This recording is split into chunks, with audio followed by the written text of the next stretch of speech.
কোরআনুল কারীমের 30 নম্বর পারা, সূরার নাম হলো সূরাতুত তিন। আমার আল্লাহ জানিয়ে দেন, লাকাদ খালাকনাল ইনসানা ফি আহসানি তাকওয়িম। আমি আল্লাহ মানুষকে অতি সুন্দরভাবে বানিয়েছি। দুনিয়া জমিনে আমরা হলাম সৃষ্টির শ্রেষ্ঠ। কোরআনুল কারীম আল্লাহ বলেন, আমা খালাকতুল জিন্না ওয়াল ইনসা ইল্লা লিয়াবুদুন। আমি আল্লাহ জিন এবং মানুষকে কেবলমাত্র একমাত্র আমার ইবাদত বندگی করার জন্য পাঠিয়েছি। আমরা সৃষ্টির শ্রেষ্ঠ হয়ে আমাদের জীবনটা কিভাবে অতিবাহিত হবে, আমাদের জন্য আল্লাহ পাকের পক্ষ থেকে ইসলাম নামক জীবন ব্যবস্থা আল্লাহ পাক দিয়েছেন না দেন নাই? দিয়েছেন না? আল্লাহ হলেন সৃষ্টিকর্তা, আর এই মানুষ জাতিকে সৃষ্টির শ্রেষ্ঠ করেছেন। এদের জীবনে যাতে শ্রেষ্ঠত্ব বজায় থাকে, এই মানুষ যাতে শান্তির সঙ্গে দুনিয়া জীবন যাপন করতে পারে, মানুষ যাতে আল্লাহ সন্তুষ্টি অর্জন করে কবরে শান্তিতে থাকতে পারে, আখিরাতে চির শান্তির জায়গা জান্নাতে যেতে পারে, এর জন্য আল্লাহ আমাদের উত্তম জীবন ব্যবস্থা ইসলামের পথ দিয়েছেন। দিয়েছেন না দেন? কি খাবো আর কি খাবো না, কি করবো আর কি করবো না, জীবন জন্ম থেকে মৃত্যু পর্যন্ত কিভাবে পরিচালনা করব, আমাদের জীবনের সমস্ত রকম সমস্যা সমাধান আল্লাহ ইসলাম নামক জীবন ব্যবস্থার মধ্যে দিয়েছেন না? দিয়েছেন না? ও ভাইরা, সোনার মানিক যুবকেরা, আব্বারা মায়েরা, কিন্তু এই মানুষ যখন আল্লাহর বিধান ভুলে আল্লাহর পক্ষ থেকে ইসলাম নামক যে জীবন ব্যবস্থা আল্লাহ পাক দিয়েছেন দুনিয়া শুরু থেকে, মানুষ যখন পথ ভুলে হেদায়েতের রাস্তা ভুলে তারা নিজেরা নিজের মতো করে চলতে থাকে, তাদের জীবনে আর শান্তি থাকে না, জীবনটা অশান্ত হয়ে ওঠে। তখন আর এই পৃথিবীতে প্রকৃত শান্তি থাকে না। মানুষের ভিতরে আল্লাহর বিধান না মানার কারণে পৃথিবীর মানুষের মধ্যে অশান্তি সৃষ্টি হয়, বিশৃঙ্খলা সৃষ্টি হয়, গোটা দুনিয়াটা অশান্ত হয়ে যায়। এই মানুষগুলো পথ ভুলে যায়, জান্নাতের রাস্তা ভুলে যায়, আল্লাহ অসন্তুষ্ট হয়ে যায়। তারপরে আমার আল্লাহ অফুরন্ত দয়ার করুণা, আমার আল্লাহ সমস্ত পথ ভোলা মানুষদের যারা শিরকের মধ্যে লিপ্ত হয়, বিদআতের মধ্যে লিপ্ত হয়, আল্লাহর পথ ভুলে যায়, আমার আল্লাহ তাদেরকে পুনরায় সুপথগামী করার জন্য, আযাবে জাহান্নাম থেকে মুক্তি দেওয়ার জন্য, আমার আল্লাহ তাদেরকে হেদায়েত করার জন্য আল্লাহর পক্ষ থেকে অসংখ্য অগণিত কম বেশি আমার আল্লাহ লক্ষাধিক নবী রাসূলকে এই দুনিয়া জমিনে পাঠিয়েছেন। জোরে বলুন সুবহানাল্লাহ। নবীর এসেছেন মানুষকে সুপথ দেখানোর জন্য। কিসের জন্য? পথ ভোলা মানুষকে ভালো পথে সতর্ক করে ফিরিয়ে আনার জন্য। জাহান্নাম যার উপরে ওয়াজিব হয়ে গেছে তাকে বুঝিয়ে তাকে জান্নাতের রাস্তায় পরিচালনা করার জন্য। এটা নবীদের কাজ, এটা নবীদের কাজ। এই দুনিয়া জমিনে আজ থেকে 1400 বছর আগের ইতিহাস খুলে দেখবেন, আল্লাহ পাক দয়াময় আমার আপনার নবীকে যখন পাঠিয়েছিলেন, গোটা দুনিয়ার মধ্যে মানুষ অন্ধকারে ডুবেছিল। আরবের জমিনে জাহিলিয়াতের যুগের ইতিহাস আপনাদের যথেষ্ট জানা আছে।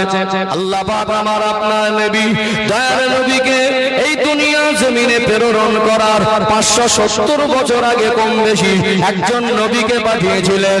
ওই নবীর নাম হলো হযরতে নবী ঈসা আলাইহিস সালাম। তিনি দুনিয়ার জমিনে আল্লাহর দ্বীন প্রচার করছিলেন। এক সময় এই মানুষ তার বিরোধিতা শুরু করলো, তাকে জানে মেরে ফেলার পরিকল্পনা করলো। আল্লাহর দয়া, আল্লাহর করুণা, আল্লাহ পাক তার নবীকে জীবিত অবস্থায় জালেমদের হাত থেকে রক্ষা করার জন্য জ্যান্ত অবস্থায় আল্লাহর আসমানে উঠিয়ে নিয়েছেন। কিয়ামতের 40 বছর আগে আবার হযরতে নবী ঈসা আলাইহিস সালাম এই দুনিয়া আসবেন। আমরা সাধারণত মায়ের গর্ভে এসেছি, এইভাবে তিনি আসবেন না। দুজন আমান ফারিস্তার কাঁধে ভর দিয়ে তিনি এই দুনিয়া জমিনে পুনরায় আবার আসবেন সশরীরে। ও ভাইরা বাবাজিরা, ঈসা আলাইহিস সালামকে উঠিয়ে নেবার পরে 570 বছর হয়ে গেল। হেদায়েতের বাণী মানুষকে বলার জন্য, সুপথে ডাকার জন্য, শান্তির কথা শোনানোর জন্য আল্লাহ পাক গোটা বিশ্বে কোন নবী রাসূল পাঠায় নাই। মানুষ অন্ধকারে ডুবে গেল। বাপ বেটা একটা মহিলার সঙ্গে জেনা করত, চুরি রাহাজানি মারামারি খুনোখুনি জুলুম অত্যাচার অন্যায় অনাচার, মানুষের ভিতরে মনুষ্যত্ববোধ হারিয়েছিল। আমার আল্লাহর বড় দয়া, আল্লাহর বড় করুণা, এই রবিউল আউয়াল মাসের 12 তারিখে শুভে সাদেকের সময় সোমবারের দিনে আমার আল্লাহ তামাম সৃষ্টি জগতের জন্য রহমত শুরু করে রহমাতাল লিল আলামিন করে আমার আপনার দয়ার নবীকে প্রেরণ করেছিলেন। জোরে বলেন না। আল্লাহ পাক আমার নবীকে 40 বছর বয়সে নবুয়ত দিলেন। 40 বছর নবী আমার যখন পৌঁছালেন, আল্লাহ দ্বীন প্রচারের মহান দায়িত্ব দিলেন। অন্ধকারে ডুবে থাকা মানুষদের মাঝে, এই হিংস্র মানুষদের মাঝে আল্লাহ নবী উত্তম আচরণ আর মধুর ভাষা আর টানা জবানে পবিত্র কালাম কোরআনুল কারীমের আয়াত নিয়ে ওই পথ ভোলা মানুষদেরকে কালেমার দাওয়াত দিতে লাগলেন, জান্নাতের পথের সন্ধান দিতে লাগলেন, আল্লাহ সন্তুষ্ট অর্জনের রাস্তার অনুসন্ধান দিতে লাগলেন। আমার রাসূলুল্লাহর হাতে হাত দিয়ে মক্কার কিছু কিছু মানুষ ঈমানের কলেমা পড়ে মুসলমান হয়ে গেলেন। আল্লাহ নবীর জীবনে ওই 40 বছর বয়সে দিন প্রচার শুরু হলো। স্ট্রাগলটা ছিল, এই সময়টা ছিল জীবনের 23 বছর ইন্তেকালের আগ মুহূর্ত পর্যন্ত 23 বছরের মেহনত। মক্কায় 13 বছর, মদিনায় 10 বছর, বহু ঘাত প্রতিঘাত কথার পরেও নবী আমার সব কিছু উপেক্ষা করে আল্লাহ দেওয়া মহান দায়িত্ব তিনি সমাজের বুকে বাস্তবায়নে জেগে থাকলেন। আল্লাহ পাক 23 বছর ধরে আমার রাসূলুল্লাহর উপরে কমপ্লিট জীবন বিধান হিসাবে কোরআনুল কারীমকে আমার আল্লাহ নাজিল করেছেন। কখনো একটি সূরা, কখনো একটি আয়াত, কখনো 2টি আয়াত, কখনো 10টি আয়াত। এই 23 বছর ধরে মানুষ কি করবে আর কি করবে না, কি খাবে আর কি খাবে না, বড় বয়সের বড় হলে তার সঙ্গে কেমন আচরণ করবে, বয়সের ছোট হলে তার আচরণ তার সঙ্গে কেমন হবে, মানুষের লেবাস পোশাক কেমন হবে, বাবা মারা গেলে সন্তান যদি থাকে ছেলে কতটা সম্পদ পাবে, মেয়ে কতটা সম্পদ পাবে। দুনিয়ার জমিন এক কথায় এই মনুষ্য জাতির উপযুক্ত জীবন বিধান হিসাবে আল্লাহ দয়াময় কোরআনুল কারীমকে আমার আল্লাহ ইসলামের পথের দলিল হিসাবে 23 বছরের লম্বা প্রসেস নিয়ে নাজিল করলেন। আর আল্লাহ নবীর কথাগুলো আমার আল্লাহ শরীয়তের মধ্যে শামিল করে দিলেন। এই 23 বছরের খেদমতের ফসল আমার রাসূলুল্লাহ নূরের হাতে হাত দিয়ে কম বেশি 1.5 লাখ মতো মানুষ ঈমানের কলেমা পড়ে মুসলমান হয়ে গেলেন। 23 বছরের খেদমতের ফসল 1.5 লাখ মুসলমান। কম বেশি কতটা? রাসূলুল্লাহ নিজে হাতে হাত দিয়ে মুসলমান করেছেন কম বেশি 1.5 লক্ষ মানুষ। তারা হলেন আমার রাসূলুল্লাহ সাহাবা। জোরে বলুন, সাহাবার সংখ্যা কম বেশি 1.5 লক্ষ। আল্লাহর নবী হুজুর আমার 23 বছরে অন্ধকারে ডুবে থাকা মানুষদের নিয়ে একটা রাষ্ট্র ব্যবস্থা, সমাজ ব্যবস্থাকে পাল্টে দিলেন। ইসলামিক রাষ্ট্র শাসন কায়েম করলেন। আল্লাহ নবী তিনি নেতৃত্ব দিতে লাগলেন। গোটা মক্কা মদিনা জমিনে যেখানে মানুষের ভিতরে মনুষ্যত্ববোধ আর শান্তি বলে কিছু ছিল না, নিরাপত্তা বলে কিছু ছিল না, মহিলাদের সম্মান মর্যাদা বলে কিছু ছিল না, আমার রাসূলুল্লাহ 23 বছরের খেদমতের পরে গোটা মক্কা মদিনায় শান্তি ফিরে আসলো। গোটা মক্কা মদিনা জমিনে এমন আল্লাহ রাসূল পরিবেশ তৈরি করলেন, মায়েরা নিরাপত্তা পেয়ে গেল। যারা বেহায়াপনা উলঙ্গপনা হয়ে ঘুরে বেড়াতো প্রত্যেকটা মা বোন তাদের শরীরটাকে পর্দাবৃত করে নিল। যেখানে সামান্য মাল দেখে নিশ্চিন্তায় ঘুম হতো না, কি মধুর পরিবেশ আমার নবী তৈরি করলেন। মদিনার মসজিদে নববী শরীফে যখন আজান হয়ে যেত, সোনার দোকানগুলো সাহাবায়ে কেরামেরা খুলে রেখে উইদাউট সিসিটিভি, উইদাউট সিকিউরিটি নিশ্চিন্তায় তারা ওই দোকানটা খোলা অবস্থায় ছুটে ছুটে মদিনার মসজিদে নববী শরীফে এসে হাজিরা দিতেন। আমার আপনার নবী, তার নবী, মায়ের নবী, রাহমাতাল লিল আলামিন। আমার নবী হলেন ইমাম। আমার রাসূলুল্লাহর পিছনে তারা নামাজে দাঁড়িয়ে যেতেন। আমার নবী হতেন ইমাম, সাহাবারা হলেন মুক্তাদি। এমন পরিবেশের ভিতরে পরিবর্তন এসে গেল, দুনিয়া এমন ন্যায় প্রতিষ্ঠিত হয়ে গেল, সোনার দোকান খুলে রেখো, নামাজে দাঁড়ালে দুশ্চিন্তা আসতো না। আল্লাহ নবী সেই পরিবেশ কায়েম করেছিলেন। জোরে বলেন না। নবীর আগমনে মানুষ উপকৃত হয়নি? হয়নি উপকৃত? কি হয়েছে? যারা অন্ধকারে ডুবে থাকতো, এই সমস্ত মানুষগুলো আমার রাসূলুল্লাহর হাতে হাত দিয়ে ঈমানের কালেমা পড়ে মুসলমান হয়েছে। আল্লাহ তাদের সাহাবাদের মর্যাদা দিয়েছে। যে মানুষটা নিজে হাতে জ্যান্ত মেয়েকে, নিষ্পাপ ফুটফুটে বাচ্চাকে নিজে হাতে কবরস্থ করেছে, কত মহাপাপ, কত অপরাধ, কত হিংস্র হলে, কত কঠোর হলে আব্বা হয় নিজের সন্তানকে জ্যান্ত কবর দিতে পারে। তাদের জীবনটা কত অন্ধকারে ডুবেছিল, সেই মানুষটা আমার নবীর হাতে হাত দিয়ে সাহাবার মর্যাদা পেয়েছে। জোরে বলুন। আল্লাহ পাকের নবীকে মহব্বত করেছেন, নবীর কথা মেনেছেন, রাসূলের কথা মেনেছেন, আল্লাহর কথা মেনেছেন, ইসলামের পথ ধরেছেন। আল্লাহ পাক বেঁচে থাকা অবস্থায় তাদেরকে জান্নাতে সার্টিফিকেট দিয়েছেন। জোরে বলুন। জোরে বলবেন না। নবীর আগমন মানুষের জন্য শ্রেষ্ঠ নিয়ামত। নবীদের আগমন এই মানুষ জাতির জন্য শ্রেষ্ঠ নিয়ামত। এর থেকে বড় নিয়ামত মানুষের জীবনে আর কিছু হতে পারে না। ঈমান আমাদের কাছে সবথেকে দামি। ঈমানটা পেলেন কার কাছ থেকে? মানুষ জাতির জীবনে ঈমানের থেকে দামি সম্পদ আর কিছু হতে পারে না। ঈমানটা পেলেন কোথা থেকে? স্টাডি করুন, পড়াশোনা করুন, গবেষণা করুন। মাঝে মাঝে অল্প বিদ্যা ভয়ঙ্করী হয়, যদি না জানেন তো চুপ থাকাই ভালো। আল্লাহ নবী সাল্লাল্লাহু আলাইহি সাল্লাম বলছেন, মান সামাতা নাজা, চুপ করে থেকে গেলে নাজাত পেয়ে গেলে। মানে চুপ থাকা বলতে কিছু কিছু জায়গায় না বুঝে সুঝে অনেকে তাক্কাল মেরে দেয়। আছে না? নেই? আছে না? চলুন এই জায়গাটা একটু ক্লিয়ার করবো, আরেকটা পয়েন্ট তুলে ধরি, আরেকটু পরিষ্কার হবে ইনশাআল্লাহ। আমার আলোচনা বুঝতে পারছেন? বুঝতে পারছেন নবীদের আগমনটা আমাদের জন্য কেমন, এটা একটু ক্লিয়ার করে নিচ্ছি। আল্লাহ কেন নবীদের পাঠিয়েছেন একটু ক্লিয়ার হওয়া দরকার আছে না? এটা প্রথম পয়েন্ট। ও ভাইজানেরা, সোনার মানিক যুবকেরা, আব্বারা মায়েরা, এই মানুষ জাতি জীবনে যা কিছু সম্পর্ক আছে, আমাদের জীবনে যত রকম সম্পর্ক আছে, সব থেকে দামি সম্পর্ক হলো আল্লাহ আর বান্দা। সব থেকে দামি সম্পর্ক হলো নবী আর উম্মত।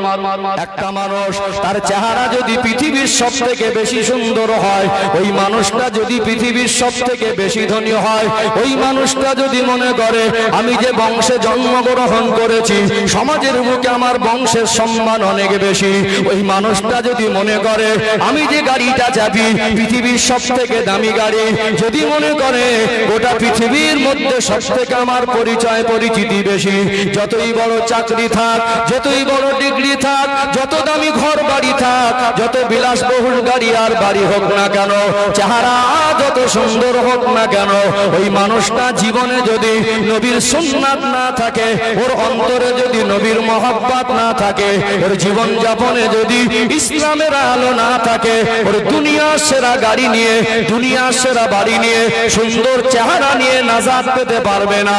ওই মানুষটা জীবনে কখনো সফল জীবন বলা যায় না।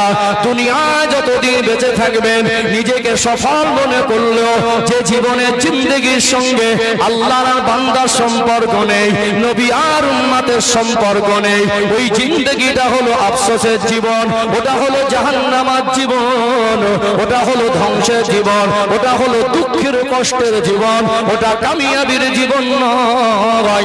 একটা মানুষ যদি তালপাতা ছাউনির নিচেও ঘুমায়, দুনিয়ার মধ্যে সব থেকে কুৎসিত হয়, ওই মানুষটা জামাটা যদি তালি দেওয়া হয়, ওই মানুষটা যদি এক বেলা অনাহারে থাকে আর এক বেলা পেট পুরে খায়, এমনও গরিব মানুষ দেখতেও যদি কুৎসিত হয়, তার ভিতরে সততা, তার ভিতরে ইসলামের আলো, তার ভিতরে নবীর আদর্শ, নবীর মহব্বত যদি থাকে, ওই মানুষটা হলো আল্লাহর কাছে সব থেকে দামি মানুষ, ওই মানুষটা হলো কামিয়াব। কেননা ওই মানুষটা যদি জান্নাতের পথে প্রতিষ্ঠিত হয়, এর থেকে বড় শান্তির পথ আর কিছু হতে পারে না। তাহলে পৃথিবীতে মানুষ ও জাতির জীবন যদি আল্লাহ এবং রাসূলের সঙ্গে সম্পর্ক না থাকে, এর থেকে দুঃখের জীবন, আফসোসের জীবন, দুর্ভাগ্যের জীবন আর কিছু হতে পারে না। দেখতে যেমনই হোক, পৃথিবীতে একটা ব্যতিক্রমী ভালোবাসা, এই ভালোবাসাটা একটা ব্যতিক্রমী ভালোবাসা। আমার আল্লাহ, আমার রব আমাকে আপনাকে যে পরিমাণ ভালোবাসে, আমরা সেই ভালোবাসাটুকু বোঝার চেষ্টা করি না। এই ভালোবাসাটুকু বোঝার চেষ্টা করি না। আল্লাহর ভালোবাসা কথা বলতে গেলে কয়েক ঘন্টা পার হয়ে যাবে। আমাকে আপনাকে আল্লাহ যতটা ভালোবাসে, এর থেকে পৃথিবীতে আর কেউ ভালোবাসতে পারবে না। আমার রাসূলের ভালোবাসা এক ব্যতিক্রমী ভালোবাসা। কোরআন শরীফে একটু জায়গা অকুলন হচ্ছে, একটু কষ্ট করতে হবে। একটা দিন তো একটু জিকির করতে করতে একটু আগে আসেন। পিছনে ভাইরা অনেকে রাস্তায় দাঁড়িয়ে আছেন, অনেকে পিছনে একটু চাপাচাপি হয়ে বসছেন। একটু সবাইকে বসার সুযোগ করে দেন। একটু জিকির করেন লা ইলাহা ইল্লাল্লাহ, লা ইলাহা ইল্লাল্লাহ, লা ইলাহা ইল্লাল্লাহ মুহাম্মাদুর রাসূলুল্লাহ সাল্লাল্লাহু আলাইহি ওয়াসাল্লাম। সবাই পড়েন হাসবি রব্বি জাল্লাল্লাহ মা ফি কলবি গায়রুল্লাহ নূর মুহাম্মদ সাল্লাল্লাহ হক লা ইলাহা ইল্লাল্লাহ, লা ইলাহা ইল্লাল্লাহ, লা ইলাহা ইল্লাল্লাহ মুহাম্মাদুর রাসূলুল্লাহ সাল্লাল্লাহু আলাইহি ওয়াসাল্লাম। বুঝতে পারছেন? দুটো উদাহরণ দেই, সহজে পরিষ্কার হয়ে যাবে। যেহেতু পর্বটা আমি শেষ করব। ফেরাউনের নাম শুনেছেন না? নমরুদ, কারুন, হামান নাম শোনেননি? গোটা আজকে আপনার রাজারহাট নিউ টাউন এরিয়ায় একটা সময় সব জায়গাগুলো খালি খালি পড়েছিল। হঠাৎ শহর হয়ে গিয়ে এখন জায়গার দাম বেশি না কম? বেশি না? ক টাকার মালিক আল্লাহ পাক বাদশা সাদ্দাতকে, কারুনকে, নমরুদকে মাল সম্পদ কম দেয়নি। বুঝতে পারছেন না? একটা সময় বাড়াবাড়ি করতে গিয়ে ফেরাউন বলেছিল আনা রব্বুকুমুল আলা, জনগণকে বলছে আমি তোদের খোদা, তোরা আমাকে খোদা বলে বল। পৃথিবীতে ওই মানুষটা একটা সময় তার রাজত্ব পেয়ে, পদ পেয়ে, ক্ষমতা পেয়ে, অর্থ পেয়ে সে নিজেকে এত অহংকারের মাত্রায় পৌঁছে গেল, অহংকার এত বেশি হয়ে গেল, নিজেকে এত মহান মনে করতে লাগলো। সে বলল মানুষকে আমি তোদের খোদা। ওর সম্পদ, ওর রাজত্ব, ওর নেতৃত্ব, ওর ক্ষমতা, ওর মাল, ওর দাবি কোনোটা এক পয়সা ওর উপকারে এসেছে? উপকারে আসেনি। ওর জীবনটা ব্যর্থ জীবন, কারণ আল্লাহর সঙ্গে সম্পর্ক জিন্দেগিতে হয়নি। আল্লাহ পাক সেই জামানায় নবী মুসা আলাইহিস সালামকে পাঠিয়েছিলেন, মুসা আলাইহিস সালামের সঙ্গে জীবনের সুসম্পর্ক তৈরি হয়নি। আজ পর্যন্ত পৃথিবীতে আমার রাসূলের আগমনের পর থেকে যেই মানুষ পৃথিবীর মধ্যে সে নিজেকে সেরা মনে করতে পারে, সুন্দর মনে করতে পারে, সুখী মনে করতে পারে, ভাগ্যবান মনে করতে পারে, এটা মূল মনুষ্য জাতির জন্য যদি ওই মানুষটা জীবন জিন্দেগির সঙ্গে আল্লাহর আর রাসূলের সম্পর্ক না থাকে, ওটা দুর্ভাগ্যের জীবন, ওটা নাকামের জীবন। ওই জীবনটা কোনোদিন সফলতার জীবন না, ওটা ব্যর্থ জীবন। হযরত বেলাল রাদিয়াল্লাহু আনহু আল্লাহ তার চেহারাটা কালো কুৎসিত করেছিলেন। কোন কলেজে, কোন স্কুলে, কোন ইউনিভার্সিটিতে পড়ার সুযোগ তার হয়নি। হয়েছিল? হয়নি।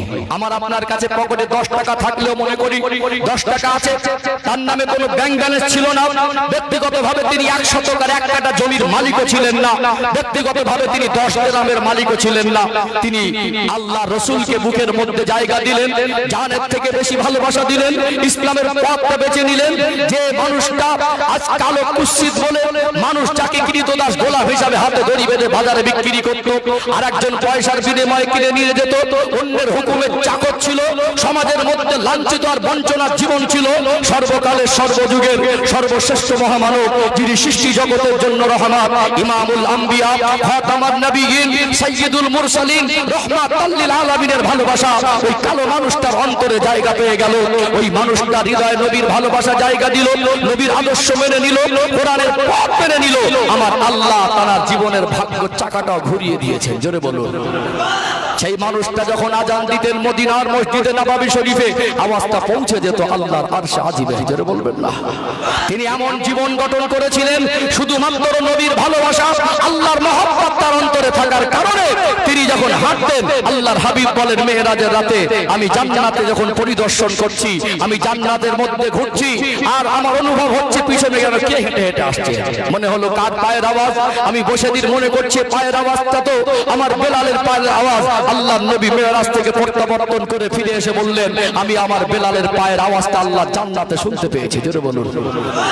তাহলে মানুষের জীবনে নবীর সঙ্গে সম্পর্ক যদি না থাকে, আল্লাহর সঙ্গে সম্পর্ক যদি না থাকে, আপনার গাড়ি বাড়ি, নেতৃত্ব, রাজত্ব, চাকরি, মন্ত্রিত্ব, ক্ষমতা, পাওয়ার, পদ, সম্পদ, সন্তান, বিবি, বন্ধু বান্ধব, কোনো কিছু আপনার মরণের পরে যাত্রা উপকারে আসবে না। এই জীবনের সঙ্গে আল্লাহর রাসূলের সম্পর্ক দরকার আছে না নেই? নবী হলো মানুষ জাতির জন্য শ্রেষ্ঠ নিয়ামত। নবীকে পেয়ে সাহাবারা জাহান্নাম থেকে বেঁচে, মানুষ জাহান্নাম থেকে বেঁচে সাহাবার মর্যাদা পেয়েছে, জান্নাতে সার্টিফিকেট পেয়েছে। জোরে বলুন। একটা মানুষ দীর্ঘদিন অসুস্থ থেকে যখন সুস্থতা লাভ করে, কান্নাকাটি করে না, আনন্দ করে, শুকরিয়া আদায় করে না? আল্লাহ অনেকদিন কষ্টে ছিলাম, বিপদে ছিলাম, আজকে আমি বিপদ মুক্ত হয়েছি, এটা তো কান্নার কিছু না, শুকরিয়া আদায় করে না? তাহলে একটা মানুষ বিপদ থেকে, তার জীবনটা বিপদের মধ্যে ছিল, শান্তির পথ পেয়ে গেল, আল্লাহর পথ পেয়ে গেল, জান্নাতের রাস্তা পেয়ে গেল, জান্নাতে যাওয়ার ওসিলা পেয়ে গেল, এর কাছে দুঃখের কি আছে? আনন্দের। এটা তো আনন্দের। চলুন সোজা ভাষায় দুটো উদাহরণ দিয়ে আরেকটু পরিষ্কার হয়ে যাবে ইনশাআল্লাহ। এমনও বহু মানুষ আছেন পরপর আল্লাহ 4টে মেয়ে দিয়েছেন, আছে না নেই? আছে না? কিন্তু পয়েন্ট এসেছে, একটু বলে দেই। কিছু হতভাগা, কিছু অপদার্থ মানুষ নামক মানুষ আছে, আঘাত দেওয়া আমার উদ্দেশ্য নয়, কষ্টে বলে ফেলি। একটা দুটো তিনটে মেয়ে হলো, যত রকম টর্চার ওই স্ত্রীর উপরে হয়, মেয়ের মার উপরে। তাকে কেন দোষ দিচ্ছেন? দুটো মেয়ের পরে আবার মনে করলে একটা ছেলে হবে, তিনটে যখন 3 নাম্বার আবার একটা মেয়ে হলো, ভদ্রলোক শ্বশুর বাড়ি যায় না, স্ত্রীর কাছে ফোন করে না, অনেক সময় হুমকি ধুমকি, তোর সঙ্গে সংসার করবো না, তোর পেট থেকে সব সময় মেয়ে হয়। একজন ইমানদার এই সমস্ত কথা বলতে পারে না। আমাদের সমাজে এখন আমরা বাইরে লোকজনের সামনে বুদ্ধিমান, ভদ্র, সৎ আর ফেরেশ প্রমাণ করলেও আমাদের ঘরের ভিতরের আচরণ, কিছু নিকৃষ্টতম আচরণ কিছু মানুষের আছে না নেই?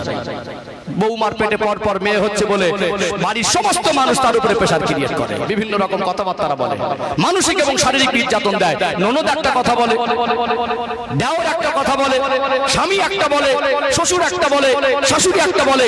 এর কারণে অনেক মায়েদের সংসারও নষ্ট হচ্ছে না, হয় না? সন্তান দেওয়ার মালিককে, তিনি যাকে ইচ্ছা করেন ছেলে দেন, যাকে ইচ্ছা করেন মেয়ে দেন, যাকে ইচ্ছা করেন উভয় মিলিয়ে দেন, আবার যাকে ইচ্ছা করেন তাকে কিছুই দেন না, নিঃসন্তান করে রাখেন। আমি এখানে আপনাকে সহজ একটা কথা বলতে পারি, এমনও বহু মানুষ আছেন আল্লাহ টাকা পয়সা, মাল সম্পদ, অর্থবিত্ত সবই দিয়েছে, কিন্তু সন্তান দেয় নাই। 15 বছর বিবাহ করেছে, সন্তান হয় না, চিকিৎসা করে 1 লক্ষ টাকা খরচা করে কোনো উপকার হলো না। আছে না নেই? আছে না? 15 বছর যখন নিঃসন্তান, ওই মানুষটাকে জিজ্ঞাসা করুন তো আপনার ডিমান্ড ছেলে না মেয়ে? কি বলবে? বলবে আল্লাহ যেটা একটা অন্তত দিক। আল্লাহ আপনাকে দিচ্ছে আর আপনি না শুকরিয়া আদায় করছেন। আল্লাহ সন্তান দেওয়ার মালিক, আল্লাহর হাতেই পাওয়ার। আপনি সেই ক্ষমতাটাকে না বোঝার কারণে আপনার স্ত্রী, আপনার ওয়াইফের উপর নির্যাতন করবেন। ইসলাম এই শিক্ষা আমাদের দেয়নি, এটা মনুষ্যত্বের শিক্ষা নয়। যদি কোনো মানুষ আমার আওয়াজ এখানে শুনছেন, পরবর্তী সময় শুনবেন, আমি এখান থেকে আপনাদের কাছে অনুরোধ করব, মানসিকতাকে পাল্টাতে হবে। ইমানদার সব সময় আল্লাহ সন্তুষ্টি অর্জন করে, ইমানদার সব সময় আল্লাহ সিদ্ধান্তে সন্তুষ্ট হয়। জোরে বলুন। কথাটা একটু প্রয়োজনে বলে দিচ্ছি, অসুবিধা হচ্ছে নাকি? এখন যেটা বলার ছিল, 4টে মেয়ে হলো পরপর, এবার আল্লাহর কাছে বলছে আল্লাহ আমাকে একটা ছেলে দেন। দোয়া চাই না? চাইবো কার কাছে? আল্লাহর কাছে। আর 4টে মেয়ের পর একটা ছেলে হয়েছে, বাড়ির লোক কান্নাকাটি করে, কান্নাকাটি করে। কি হয়? একটা ছেলে হয়েছে বলে আত্মীয় স্বজন, বন্ধু বান্ধবকে ইনভাইট করে, দাওয়াত করে বাড়িতে মেহমানদারি করায়, খুশি হয়ে মিষ্টি বিতরণ করে, এই 50 কিলো মিষ্টি নিয়ে আয়, খুশি হয়। তাহলে আপনার বাড়িতে একটা সন্তান জন্মগ্রহণ করলো, 4টের পরে একটা, সেখানে আপনি মিষ্টি বিতরণ করলেন, সেখানে বন্ধু বান্ধব দাওয়াত করে খাওয়ালেন। ওই মিষ্টি বিতরণ আর বন্ধু বান্ধবকে দাওয়াত করা, আপনার বাড়ির লোকের মনের খুশি আর আনন্দিত হওয়া, এটা তো કોઈ বেদাত হলো না? ওখানে তো ফতোয়া দিলেন না ওটা বেদাত হবে? নবীর আগমনে মানুষের জীবন জাহান্নামের পথ থেকে ফিরে এসে জান্নাতের পথ পায়। নবীর আগমনে অন্ধকারে ডুবে থাকা মানুষ সাহাবা হয়েছে। নবীর আগমনে তারা নবীর ভালোবাসা অন্তরে জায়গা দিয়ে জান্নাতে সার্টিফিকেট পেয়েছে। নবীর আগমনের কথা শুনলে তোমার বুক ফাটের, ওটা বেদাত হয়? কথা মনে বুঝতে পারছেন না? তোমার ছেলে হয়েছে তো কি হয়েছে? তোমার ছেলে দুদিন পরে যদি মদ খায় তো সমাজের কি উপকার হবে? তোমার ছেলে দুদিন পরে যদি চুরি করে তো সমাজের ক্ষতি ছাড়া উপকার কি হবে? তোমার ছেলে যদি তোমাকে গলা ধাক্কা দেবে না তার কি গ্যারান্টি আছে? যে ছেলে বাপকে গলা ধাক্কা দিতে পারে, যে ছেলে ধর্ষণও করতে পারে, যে ছেলে চুরিও করতে পারে, যে ছেলে ক্ষমতার বলে জুলুম অত্যাচার করতে পারে, এইরকম একটা সন্তান সে ভবিষ্যতে কি করবে তার কোনো গ্যারান্টি নেই। আছে কি? ভালো হতে পারে, খারাপ হতে পারে। তার আগমনে তুমি মিষ্টি বিতরণ করছো, তার আগমনে তুমি বাড়ির লোককে নিয়ে আনন্দ করছো, সেখানে ফতোয়া দেওয়ার লোক হয় না বেদাত। আর নবীর আগমনের কথা শুনে মানুষকে, নবীর আগমনের কথা বলে, নবীর আদর্শের কথা বলে মানুষকে নামাজে শিক্ষা দেওয়া হয়, সুন্নাতে শিক্ষা দেওয়া হয়, মানুষকে ইসলামের পথে আসার জন্য উদ্বুদ্ধ আর উৎসাহিত করা হয়। এই মজলিসটা যখন করা হয় তোমার বুক ফেটে যায়, তখন বেদাতের ফতোয়া দাও। এটা অল্প বিদ্যা ভয়ঙ্করের একটা ফল। কথা বুঝতে পারছেন না? কষ্ট পাচ্ছেন নাকি? তো আমি এখানে নবী দিবস করছেন আপনারা বাড়িকে, এখন তো ইয়াং জেনারেশন, আপনাদের রাজারহাট এলাকার কিছু কিছু খবর, এরা আবার রাতারাতি আবার নীতি আদর্শ পাল্টে ফেলছে, বেশি বুঝে গেছে। অবশ্যই বলবো এই সময়টা বড় অত্যন্ত কঠিন। মাসলাক জাতগার ইসলাম স্বভাব, আপনার একান্ত যদি নবী দিবস আর সিরাতুন নবী জলসা ভালো না লাগে, সেটা আপনার পার্সোনাল ম্যাটার। আপনি কোন দল করবেন সেটা আপনার পার্সোনাল ম্যাটার। আপনি কাটি মেরে সমাজের মধ্যে ফিতনা লাগাবেন না। আজ আপনার বাপ দাদার পুরনো কবরস্থান ওয়াকফ আইনকে পরিবর্তন করে দখল করে নেওয়ার পরিকল্পনা চলছে। আজ মুসলমানদেরকে বিভিন্ন ভাবে লাঞ্ছিত আর বঞ্চিত করার পরিকল্পনা চলছে। আজকে জাতির সংকটময় সময় আমাদের ঐক্যবদ্ধ থাকতে হবে, কাঁধে কাঁধ মিলিয়ে থাকতে হবে।